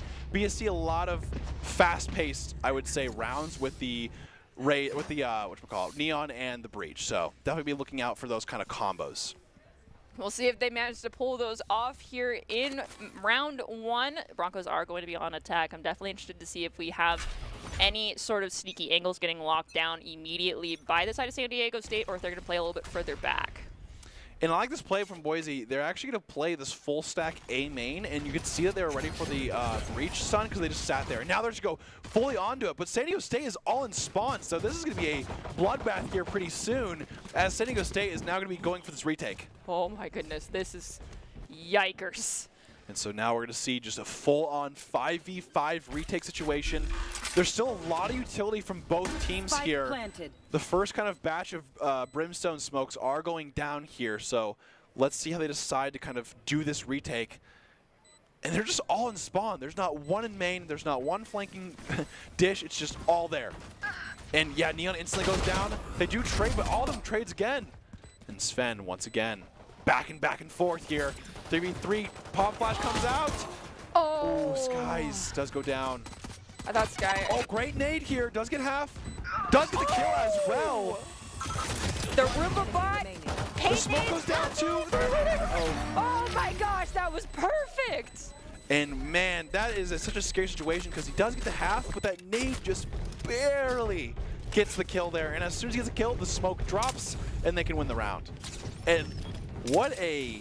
The thing is I'm not going to lie, I have never seen situations on Fracture like this. I've never seen a full-on 5v5 through spawn versus the 5 on site and they go. It wasn't even like, you know, Chamber wasn't even playing for a pick or anything like that. It was just a full-on 5v5 retake. Well, I mean, if you think about it, the Broncos in the last 2 maps have really struggled in pistol rounds. And so they're like, you know what? We're not going to try anything that is, you know, going default and going to weaken any of our manpower on a specific front. We're just going to all push together and just be a wave of force. And that worked out so well for them. Let's see if they can do it again because they are not changing strats here. Absolutely. Here we go. Aldum going crazy. Has that Vandal going on to site, and they're going to take site here. Have not cleared tower, which they're about to do just now. It does get one. Shorty! But it's all right because the Vandal's still there on the ground where someone else can pick it up. And I love that strategy of getting that Vandal buy, but then having someone else with a Spectre just running alongside you, just 1 or 2 Vandals on the side that actually is on top, and then just be able to pick it right back up so there is no loss of economy as someone goes down with it. And I will say the shorty value in tower for stocks is just always high up there. You're like always good for one because they're forced to run into you. And J-Bag uses that Vandal, you know, the price of his fallen comrade, gets 3 and says, hey, thanks for Vandal, man. Now it's always a thing of like, yo, can I have my Vandal back? And you're like, no. I like the skin. I'll buy you one. Prime's good, yep. And here we go, San Diego State. San Diego State's been in this position a lot of times, though, where Boise State starts out 2-0, and then San Diego State, next thing you know, up 3-2, or things like that. So I think the biggest thing that's going to set them off this game here is Boise State taking advantage of this bonus and doing a big number on them. It's very interesting. We see San Diego State is actually full buying as far as weaponry goes. Not sure about the shields, but the Broncos did with that, again, what they did with their second round. They didn't full buy partial Spectres. Who's on attack? I mean, San Diego State's pushing into their spawn. I mean, Boise State is trying to attack, but San Diego State's doing the same thing them first. But they're going to the other side of the map, so Boise State doesn't know that, of course. And so let's see if they end up going on to B or if they go back to the site that... Okay, yeah, they're going to be kind of going on to B slowly. It's just going to be the KO there. What a crazy play by San Diego State, and then not only getting the kill into B spawn, but going all the way to A. I mean, you cleared it. You yeah, absolutely. There's no flanking. There's no flanks. No flanks here. I don't know. I think going the reman, just because of the elevation changes that exist here when you're coming through arcade, it's really difficult to all push that one angle. Absolutely. Alum has his nade available here. They do hear them. And they know KO is on the other side because KO just picked up one. The pop. Insane shot there. Hespa. Oh, wow. J-Bag was ready for it. Still, 1v2, they have the Rolling Thunder. If there's one thing that they can use, J-Bag has definitely used this Rolling Thunder. Yeah, in a lot of situations, you want to secure this round. Oof. He's probably waiting for the tap. Yeah, there it is. And they're going to push him. Oh! Man, I will say, sometimes that concuss feels so bad because it's like, that first shot is accurate. Like, no matter what you do, you shoot slower, but the first shot is accurate. So, it just happens. I've seen double kills during someone getting Rolling Thundered, and the other side that popped it off is like, how? And some players are like, yo, it actually is like not that bad because I have to get that one shot, so they take a little bit more time. But Boise State running 3-0, huge start for them in terms of now they can do the full buy here, and they have a lot of credits on top. Alden has 5,400 still. So definitely has a lot of credits in the bag here, and San Diego State needs to get thrifty here or win the next round. And it looks like almost everyone except for Sven, who possibly is looking to go with a very heavy operator buy in the next round if their team wins this one or gets a couple of picks here. Just stuck with the classic has probably got a few headhunter bullets. Yeah, so you definitely going for the headhunter bullets. At least usually has like 3 or 4 available in terms of, you know, that's what chambers do. Unfortunately, when you have a headhunter chamber, they're actually usually pretty good for 1 or 2. Great ADS there from Aldum. Does get the kill onto Shrike. And there is no one on site, so Boise State's between that site. Oh, Stan turned the wrong moment. Say that timing at the same time, just looks away and then just falls. I don't know if anyone's ever experienced this, but the advice that I heard someone give was if you think you should stop looking at an angle, give it 3 more seconds. Spike planted. And here we go. We're going to see San Diego State on the retake. All 3 of them get silenced, so Boise State is like, we know exactly where you are. Surprise, surprise. But Rariana is like, hey, I'm still walking the flank. They can't get me. Daimyo, here we go. Sin, little off angle there.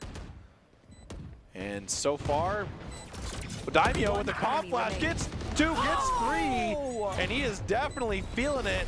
No BM here, just a respectful look, and then walk on here. Love that. That was almost the T-posing look there. No way, we're not like that. Oh, I mean, it's just stalling out right there. Okay, so this is going to be, I think, one of the most important rounds of the first half. And what I mean by that is, Boise are now 4-0. You have lost your first buy round. You just saved a round, and now you're buying again. There it is. Yeah, I say there's the op, and you definitely want to win this one because if you lose this one, you have now buy and saved the last 3 rounds in a row, like 6 rounds basically. So definitely a big round for both teams to win here. J-Bag popping out with the Phantom. I like the buy. I like it. Not everyone will agree. Sven gets really aggressive here. Skies definitely has like a little tingle, but does not know, you know, doesn't want to fully peek. Oh! The crouch tries to get it, gets a little bit of damage, but does go down. Yikes. Boise State down 1. Daimyo does have the ult available. Yikes, didn't turn fast enough there. Has to disengage. But doesn't find anyone, does go to A. But look at this, Alden playing really aggressive. Could definitely get a timing on to Stan. Does he one? ADS once again, throws the nade. Does he check below him though? We'll see. And he doesn't! Oh, this but Stan is now going to get 2! Okay, does get 1 though, does trade. But I say that's going to be the difference that they need because the thing is they already were up 1 person. Stan getting, you know, 1 right there is just already big. And now we'll see how this kind of happens with Ariana versus the world. Come on, good try. Got it. Goes down. That's okay. And now you'll most likely think There's no way they don't check their corners next time. I said that last map. Hey, I mean, there's a time where, you know, the spot always happens. This one was really close. Sky's just, you know, didn't have that full angle. The Stan trigger gets one. discipline I adore here coming out from Stan, but with all due respect, the Broncos need to anticipate Stan playing the right angles, just being crouched down as tiny as possible, and like, even if you are like, nah, there's no way, give it a quick little look. There's a lot of fake peeks that happen too. We've seen those all the time. And here we go. Sven moving the operator into arcade. And Boise State kind of playing a little slower, but still going to A. Here comes the KO coming out here. Boise State is going to be taking on this A site. And it does look like we actually have our chamber posted up over just us. Yep. That's and now they're trying to catch any flankers. Yes, now that they've cleared dish, they can know that they can go back on the site here. Yeah. And once again, San Diego State has all 5 in spawn. Guys. And here comes the Rolling Thunder's going to come out, and they're going to do a full-on retake. Neon's probably to see going crazy here. What she is, has full util though. Checks left. Is flash, does a jump into the nade, goes down. Oh, that's a 3-piece there for the Broncos. Can they pick up the last 2? They're coming in and locking down the angles. I'm sorry, seeing Aldum clear that for Daimyo is so funny because there's no way, like we talked about, he's not letting that happen again. No. Like, that wasn't clear in the corner, so he's like, I'm clearing it. Even though he knew someone was Sands, he's like, I'm clearing this if I die. It's a valid strategy. Like, you need those people to play entry for a reason. It's like, either you go down and you get me intel, or you go in and there's no one there. Absolutely. I just think it's hilarious. I love it. I love it. Because Aldum's like, no way. Not again. I'm not letting that happen to me. I got this. I will not let you down, team. I'm checking everything. It's still top frag. Has the 9 kills, so great job there. The adjustments are happening, and we're witnessing it happen live. Absolutely. And it is now 5-1. Now they have the orbital strike and showstopper, so once again, Boise State can just kind of rock in there. Stan pops the ultimate. Skies, he does hear them. Oh, he doesn't turn his corner, but he still gets him. A lot of damage done, though. He's now 1 hit. 30, oof. Yeah, you're gonna, this is a... Oh, Boise going to B, and most members of San Diego State are actually doing the same here.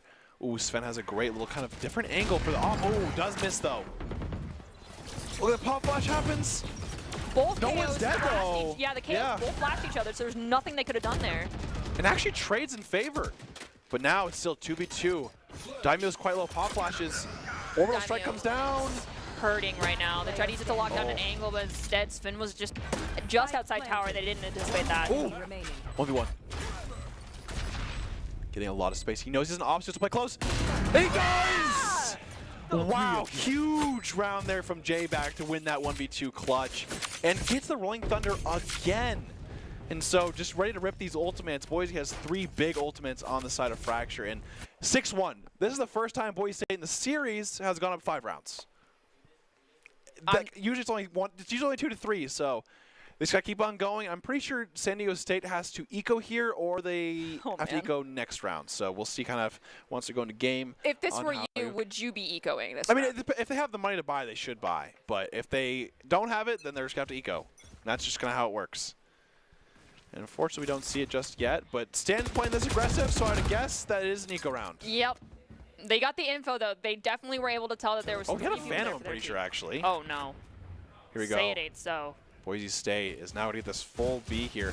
They do have 1 flank, so we'll see if, you know, Boise State stays disciplined. They clear the corners. Yes, they are. Did. That was a good angle check. Absolutely. And getting onto site now, though. Mariana's pretty deep, though, as well. Has orbital strike, too, so doesn't care, but there's no one actually in spawn, so he will not find anyone there. I think Riri might just be playing to wait and see if anyone is taking that slow push to make sure the flanks aren't happening. Yep. Here we go. We have 3 members of San Diego State sitting in A main. Great nade from KO. Here comes the Rolling Thunder here from Boise State. Hits couple members. They get him through the concuss once again, though. Oh, here comes the showstopper from Boise State. Aldum. Ooh, Riri playing patiently here. Oh, great swing, great swing. A 4K from Mariana. And 7-1 for Boise State, and it seems like they are not stopping soon. But I do want to point out, rounds are close. It has gone to at least one member the last like 3 rounds. Yeah, these scoreboards, they're very deceptive. Yeah, exactly. I mean, it might be 7-1, but you know, one little mishap from each of them, and just like that, it's in the game. So, yeah, I would say great timeout here called from San Diego State. They said, okay, that's a little too much in terms of letting them get out of control. That was last round was probably their 1 round. If they would have won it, they probably wouldn't have called a timeout now, but now it's 7-1. You got to stop somewhere and be like, okay, what's happening? And honestly, it is the fact that the Broncos are making these on-the-fly adjustments. Yeah. Like, they're changing their tempo and the way they're going about attacking too frequently for the side of San Diego to respond. And, like, the metagaming, the getting in each other's heads cannot happen that quickly. Like, it's very difficult to adapt that many times. Where San Diego State seems like they have one strat, and the Broncos are like, I'm going to adjust here. It might take 1 or 2 rounds, but after that, I'm good. Yep. And San Diego State needs to make a drastic change. We could see here just a very, very aggressive full judge push or... I mean, the thing is, though, that's what's been kind of killing them a little bit. Yeah. I mean, you know, Stan's been really pushing out every round on that Neon, and in the last 2 rounds, he's died first. And so the biggest thing is do we keep doing this with the breach Neon to kind of get the pressure, or we play a little bit more default defense and see what happens? But the thing is when you play a default defense against this comp like Boise State is running, you generally, it's so hard for you to play because you're getting hit by all this util. Maybe Stan doesn't run out first, is my This suggestion. time he's going A main, which they have not done before here. And just like that, let's have a judge. I love it. Holding the judge angle with the judge. That is some rat gaming, and I'm here for it. Oh, Skies is wide ready for it, swing. though. And now, wow, great crouch swing. Gets 2 from Skies here. He might have a gouge in his hand, but he can still flick it just like usual. Man, by the way? Who knows? But he was in the ER yesterday, and he's playing fine now. Great pop flash here. Alvin gets away alive, though. Oh, it gets him with the nade, actually. A little bit of a bank shot there. Bronco gamer moment. ER one day, championship match the next. Oh, and Skies gets his 3, and Boise State up 8-1, trying to just run away with this game as best as they can. And once again, they still got, you know, the rest of the half. You know, obviously they want like 11-1 situation, but San Diego State still trying to do as much as they can to at least get like, you know, it's still possible for an 8-4 half, but we're going to have to kind of see what keeps happening. They do have the Rolling Thunder, which on this map is quite big. The unfortunate part is lately it seems like they go for like a main push onto A with that Rolling Thunder, but Boise State's playing on the side, so they're not getting hit by that. You want to play? Let's play. Okay, here comes the tour de force here from the Skies as well. Stan is going to stay a little far back this time. I respect it. Yep. Gotta make some changes, my friend. Oh, Alden's got to be careful here, though. A lot of shots being shot. Gonna find him. Doesn't get hit. Shoots in time. Oh, gets a little bit of damage off, though. And BSU, once again, doing a little split push action here. The trip from Chamber is on this B main, so once Skies pushes up a little bit, it is going to trigger that, but he knows that, so that's why he's just sitting right there. He hears it, and he's going to stop. The other thing is that they could choose to intentionally trigger it and then just pinch in here on spin, and that's what they're going to do. Does trade 1, but now they have sight. Skies gets the one that was in spawn, and once again, just holding this with an op. An even better op, honestly. Tour de force, like an upgraded op. They do have the Rolling Thunder, which he was silenced here, but let's see what they do. 3v3, most likely Rolling Thunder to be pulled out here. But A-Dog has little no HP. Yeah, here we go. Oh, the silence comes a little bit too late from Daimyo, so he doesn't actually silence the tour de force, or the Rolling Thunder. And he is going to get gunned down here on the spike. Yeah. And, you know, like I said, San Diego State still staying in it, but I will say that timing difference between Daimyo is so unfortunate because it was as soon as that Rolling Thunder came off that he definitely thought about it. Yeah, San Diego State definitely hanging on by a thread right now, but it can strengthen. Absolutely. I mean, San Diego State, I mean, this whole series has been a team that even when you think it's not looking well for them, they've brought it back here. So I'd not be surprised to count them fully out just yet, even though it is 8-2, but you know, they're winning their last 2 rounds, so definitely trying their best to get whatever they can here. I think Stan playing a little bit more railed in and not as aggressive as the Neon. Like, I understand that that's the, you know, that's how you should be playing. But if it's not working, maybe you need to go with the backup plan and just playing a little bit further back, a little bit less aggressive. Yeah, a little more retake-ish. Yeah. Play your life, don't play the hard angle. Oh, well, the Rolling Thunder went off from J-Bag there, but Boise's still in spawn, so not finding too much. They actually got picked off there instead. And now it's a 4v5 situation. Skies is about to meet Stan. Ooh, does go down, though. The unfortunate crouch timing there from Skies. Stan did not back down. Finds one. Ooh, gets traded though. Unfortunately, had the flash until out. Gets 2. Can he find? So at this point, you're just kind of looking for eco picks. Definitely has the orbital strike, which has been held a little bit for a couple rounds here, but we'll see if they have a kind of a situation for it. Yeah, how would you really use that here unless you can get a foothold on a point, get the plant started? Yeah, say this round for sure, yeah. Identify where someone's coming from and just orbital strike them. Like, you can orbital strike right behind the person and force them into you, or buy yourself a little extra time. Oh, here comes the smoke, but Sven is looking for it. Yeah, looking for timing. Great play by Sven, just kind of sit in the smoke and wait, just because you kind of know that he is playing against angles, time, everything, and you just kind of have the disadvantage. But now the last round, and I mean, I did say it a couple rounds ago, but I mean, San Diego State ideally be 8-4.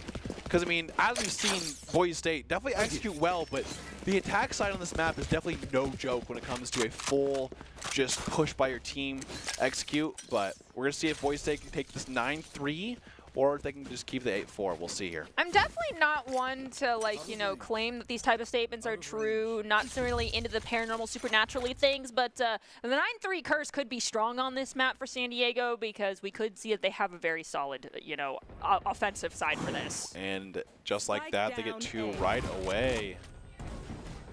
And maybe they're just playing for the 8-4. Yeah, maybe. I'm fine with 8-4. I'm fine with the... But, hey, they still have the orbital strike here. They have 3 members versus 3. There's still 2 members on San Diego State at B. I mean, if we use the orbital strike right now where we think the Neon is standing, they're going to get intel either way. Takes him down immediately, though. Skies gets 1. Flash going in from J-Bag. Does see him. The Molly came out as well, but it does look like Skies made it through by the skin of their teeth. 36 health. That's you get kneecapped and you're done, my friend.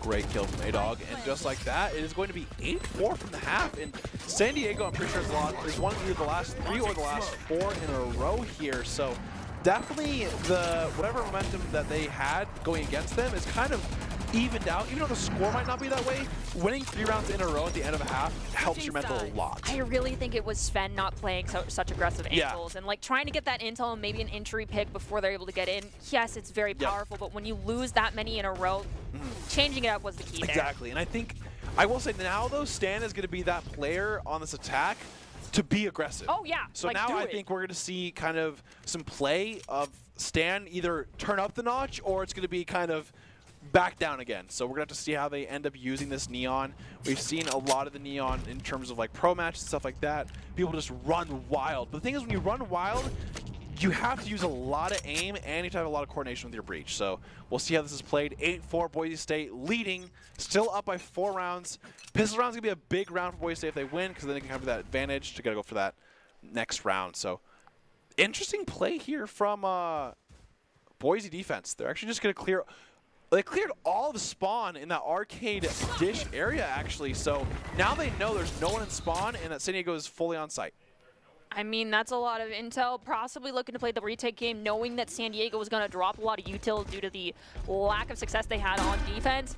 With all this util now in the back pocket for the Broncos, this is a wait for them to do something and we can engage type situation. Yeah, and look at Sven holding the flank. It's going to be a big kill if J-Bag does get this flank. Shoots the trap, he knows he's there. Ooh. Wow, Almesh gets a big pick on the stand and gets a lot of space on the site here.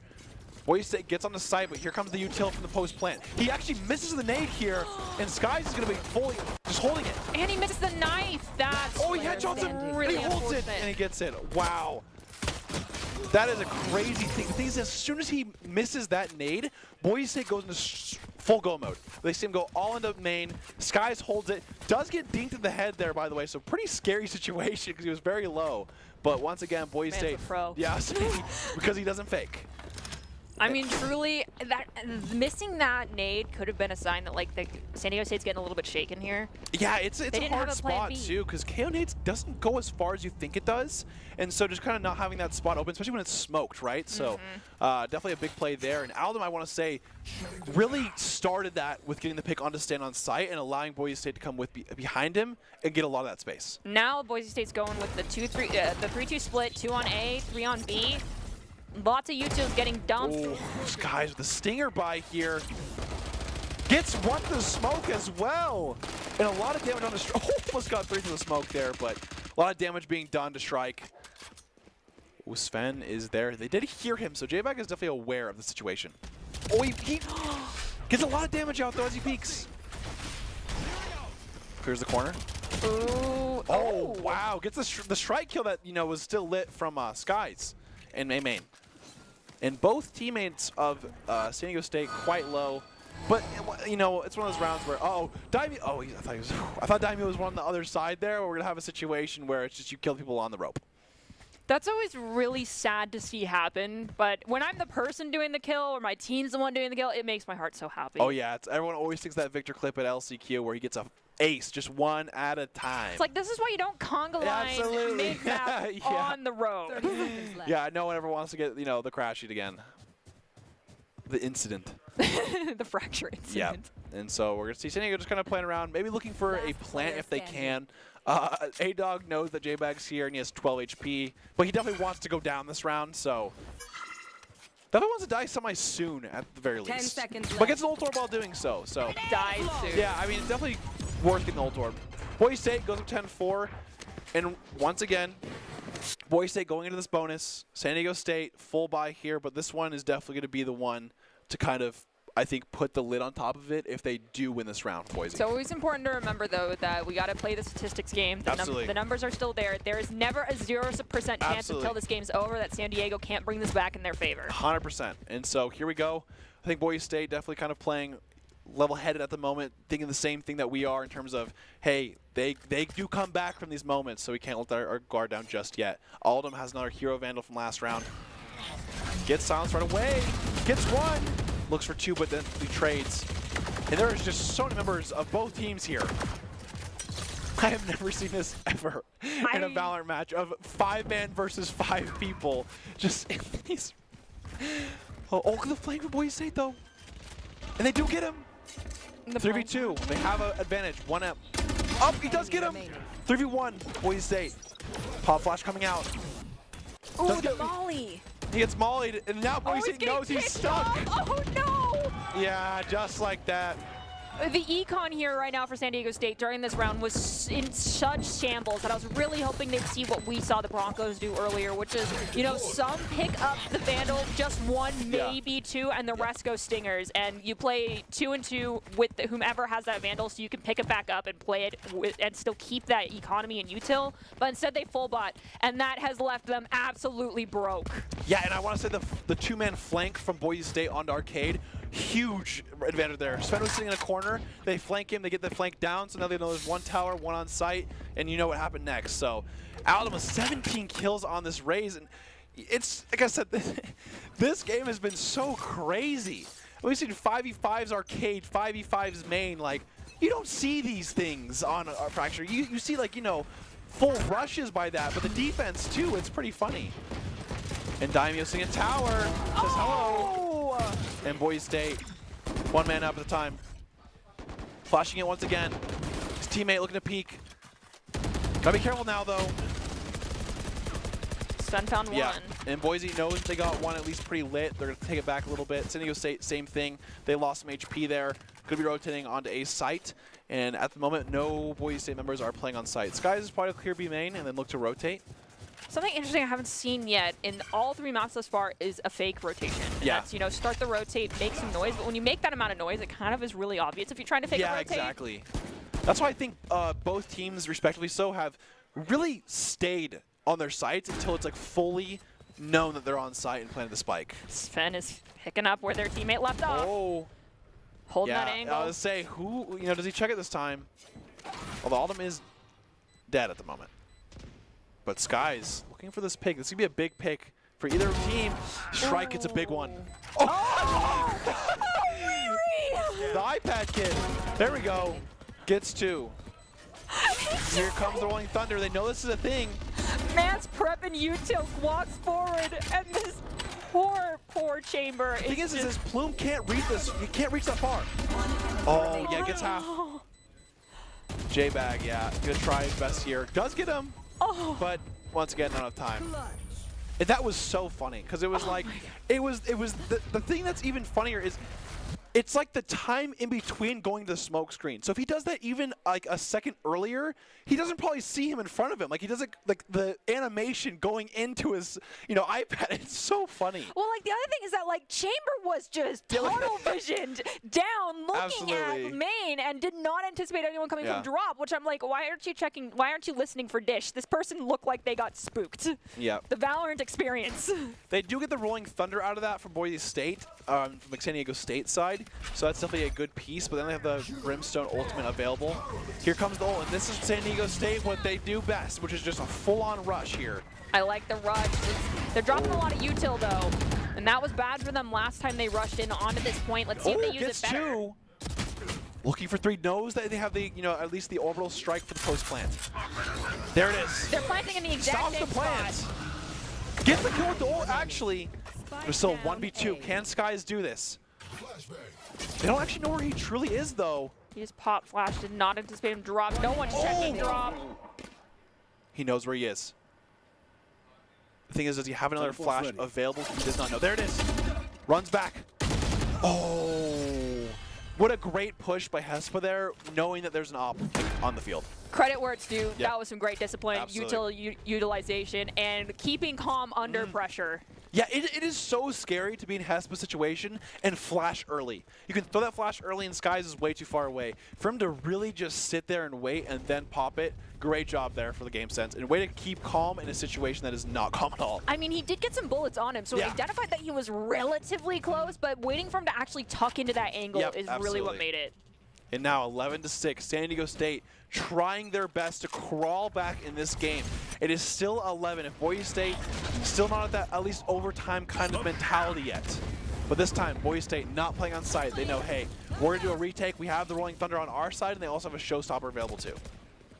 I love this, just peeking down past drop, seeing if anyone's going to go post up in the standard spot. They've pinged it. They're running almost had it there too. The molly was a little short. That's unfortunate.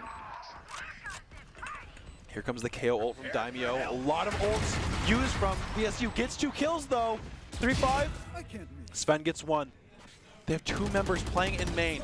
The Rolling Thunder is still not, was used.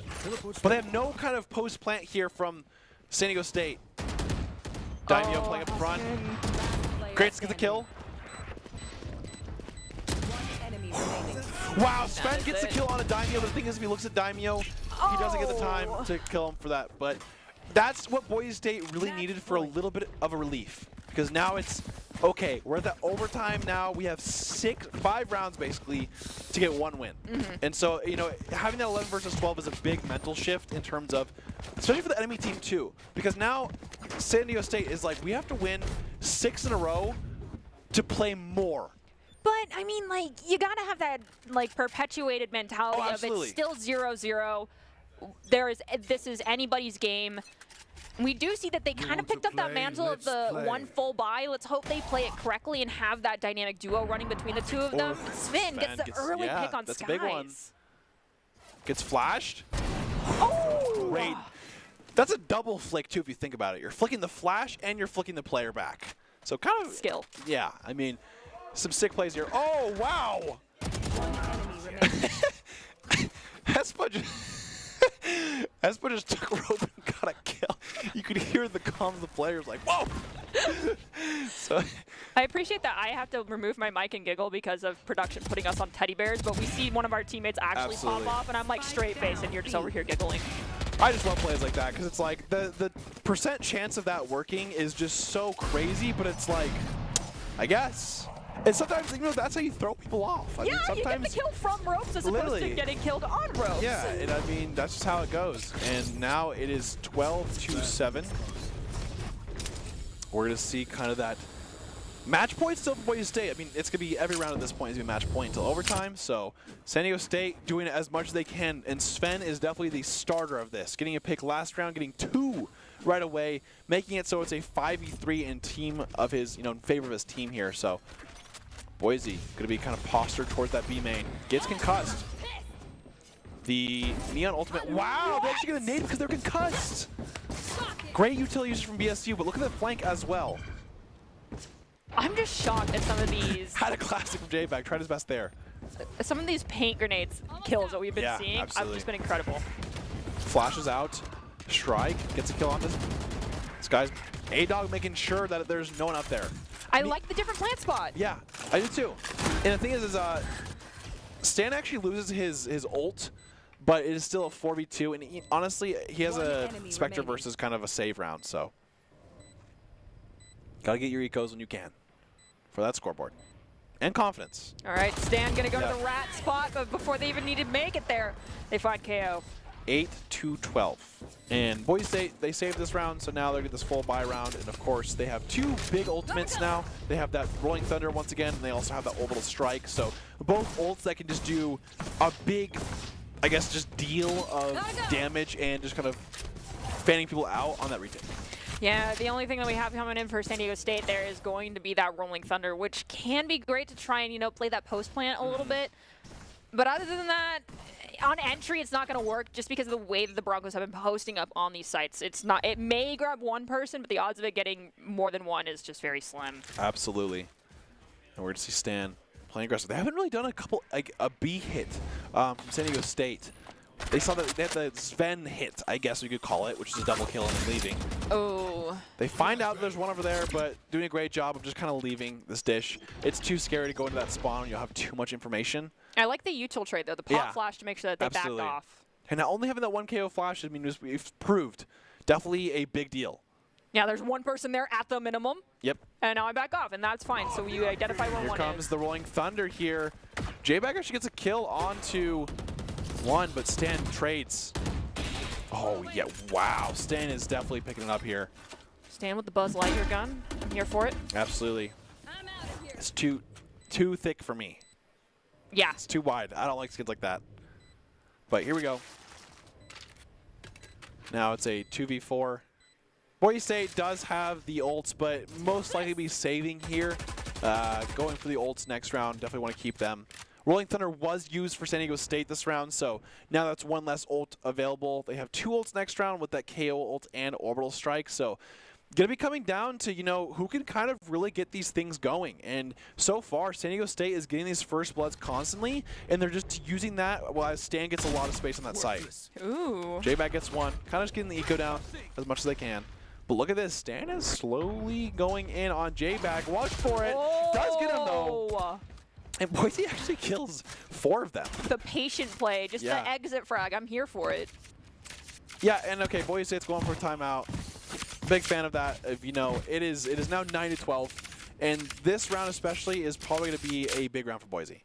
And I think them just kind of being able to realize that, yo, let's call a timeout and let's end this game. You know, it's just one of those things of, okay, you know, it was 12-7, 12-8, 12-9, and so very reminiscent of things that's happened in the past. Literally, and so it just like it creeps up on you. But I think being able to take a timeout, this is what we have, laying it out as it is, right? You know, you're still at 12 point. You're still at max. You have 2 rounds basically to win, and then you have a 3rd round to win again before overtime. So you have a lot of time. And so I think just being able to hear that and things like that is good. And Coach Moore, like, recentering that, getting them to focus up and, like, be aware that, you know, you don't need to stress too much right now. We have backups, but let's focus up, remember what we're here to do, how we play, and play to our strengths. Yeah, it's a big mental game here. And it really helped out the last time that they called a timeout when things weren't going in their favor. So trusting Coach Moore and what he's asking of them right now, I'm sure that things are going to start looking up for the Broncos. I'd love to see like a statistic of like percentage rounds won after timeout.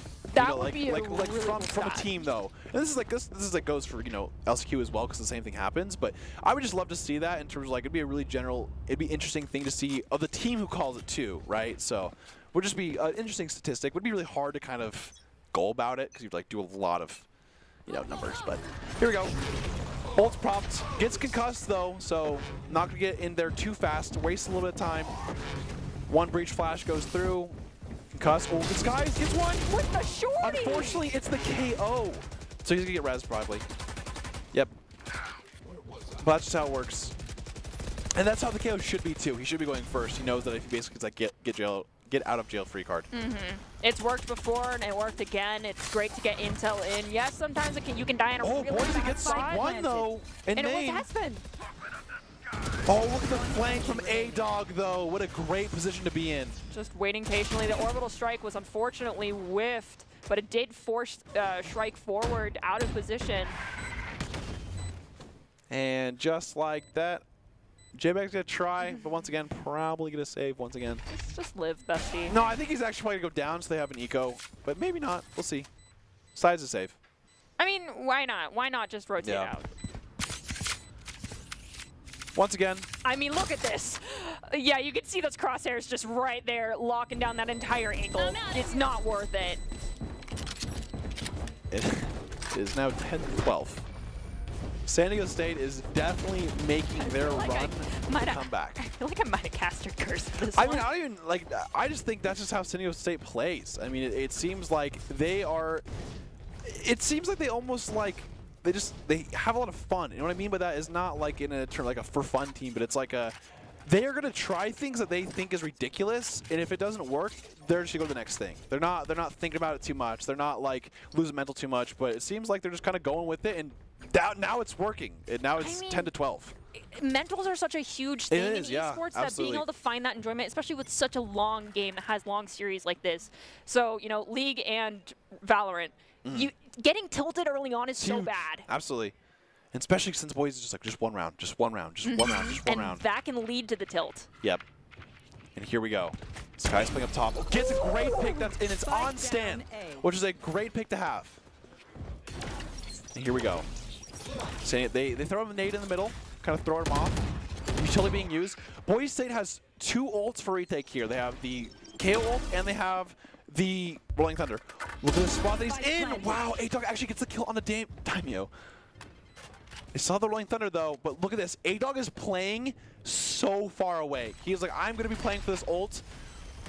And he's actually going the other side now to play with this team. That's a long rotation, and that's putting a lot of faith in your team to be able to hold up here. That flash was great, but it was a trade, unfortunately. Yep. Oh, here comes the Orbital Strike, going to be used as soon as they tap, probably. Yep. Yep. It pinches them off, and it is going to force them out of position here. I mean, things are getting spicy. Yeah, but the biggest thing, they do get the the Orbital Strike down. So at this point, in time, San Diego State has 1 ult, and it's the Neon ult, which Stan can definitely go off with that. But Boise State has 2 ults. They're looking to close this game out. It's just the last time we saw that Neon ultimate, it did not go in Stan's favor. But you know, it's such an interesting ult because that's how the Neon ult always is like 0, 3. Yeah. 0, 3. Like there's no 1. There's no like 1 or 2. It's like you either go crazy or not. And you have to heavily rely on people being kind of stacked up because of the duration of the ult, just the way it look works. at Skies though. Has the tour de force. Can he go one? No, it misses. That's real unfortunate, but that forced the teleportation. Sven though over here holding through Arcade might be able to get someone who's trying to be sneaky and rotate back, but I anticipate the Broncos holding strong. Here comes the offensive tour de force. And here they have ults. Here comes the retake. We get 1 though. Boise State has a number advantage. 5v4. But they have to wait for the smokes. They have a lot of time. The spike is not even planted yet. And the thing is now San Diego State is all on that tower Arcade side. I hope someone identified that. Like, it's hard to see through the smokes, so they'll probably have to get the information for themselves first and then realize.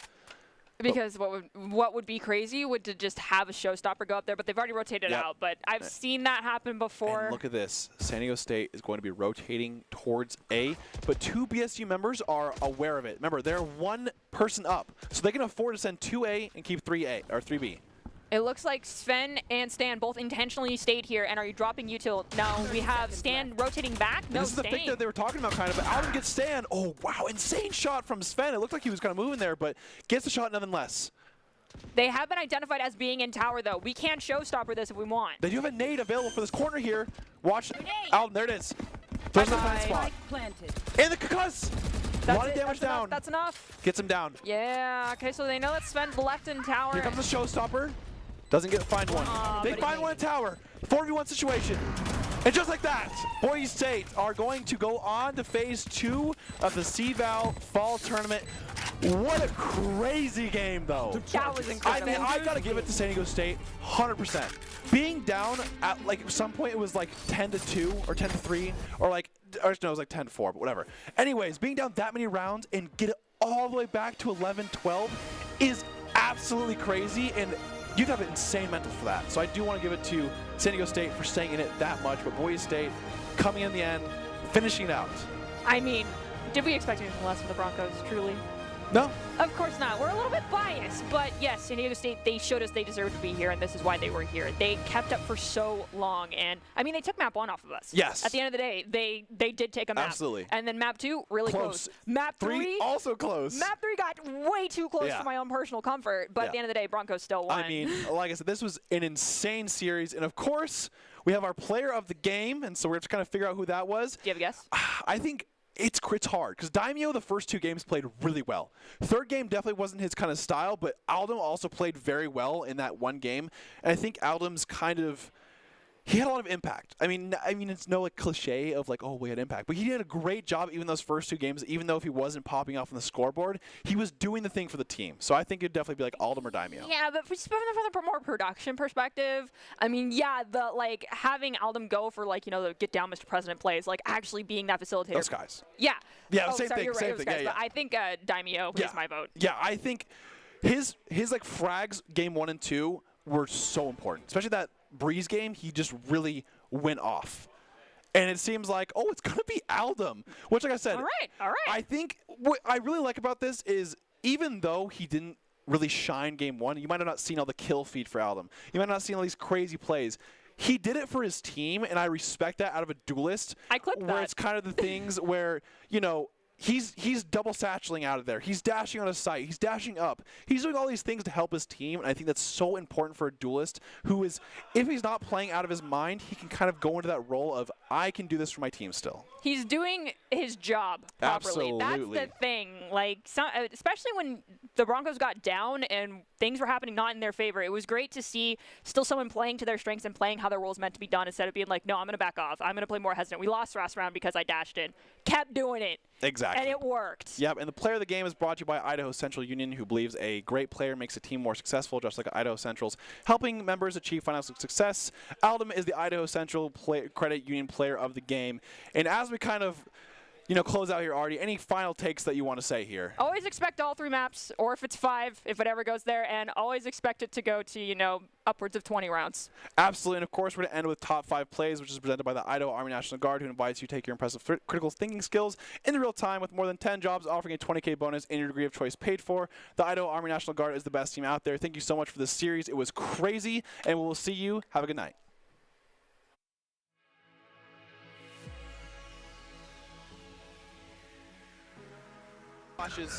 Orbital strike comes down. Hurting right now. They tried to use it to lock down an angle, but instead Sven was just outside tower. They didn't anticipate that. Ooh. 1v1. Getting a lot of space. He knows he's an opposite to play close. He does! Wow, huge round there from J-Back to win that 1v2 clutch. So Broncos, unfortunately, this is game theory here. They anticipated the B push after all of it. Wow, I was saying, Daimyo gets 2 kills there with a dink and does 145. Aldum with the timing tries. Oh, he still gets him. I was about to say, you saw the drone come out. Just peek him, peek him. Has 5 in the skies. Does have an angle where he can actually res, but does not do it. I wonder how much time we have left over there to get the res out onto our poor... Wait for it. Oh, he does get it. And he misses the corrosive bites. And just like that, Boise State is going to take map 2. And here, 3v3, pop flash comes out. Oh, Skies does go down. I thought Sky. Oh, great nade here. Does get half. Does get the kill as well. The Roomba bot. The smoke goes down too. Oh my gosh, that was perfect. And man, that is such a scary down in members at the moment here. Oh, great job for Ariana to get that kill. Here comes the defuse. Anyone get a peek? And Boy's just kind of holding him down. Gets to half. He's actually sticking it. Yes, bro, stick it.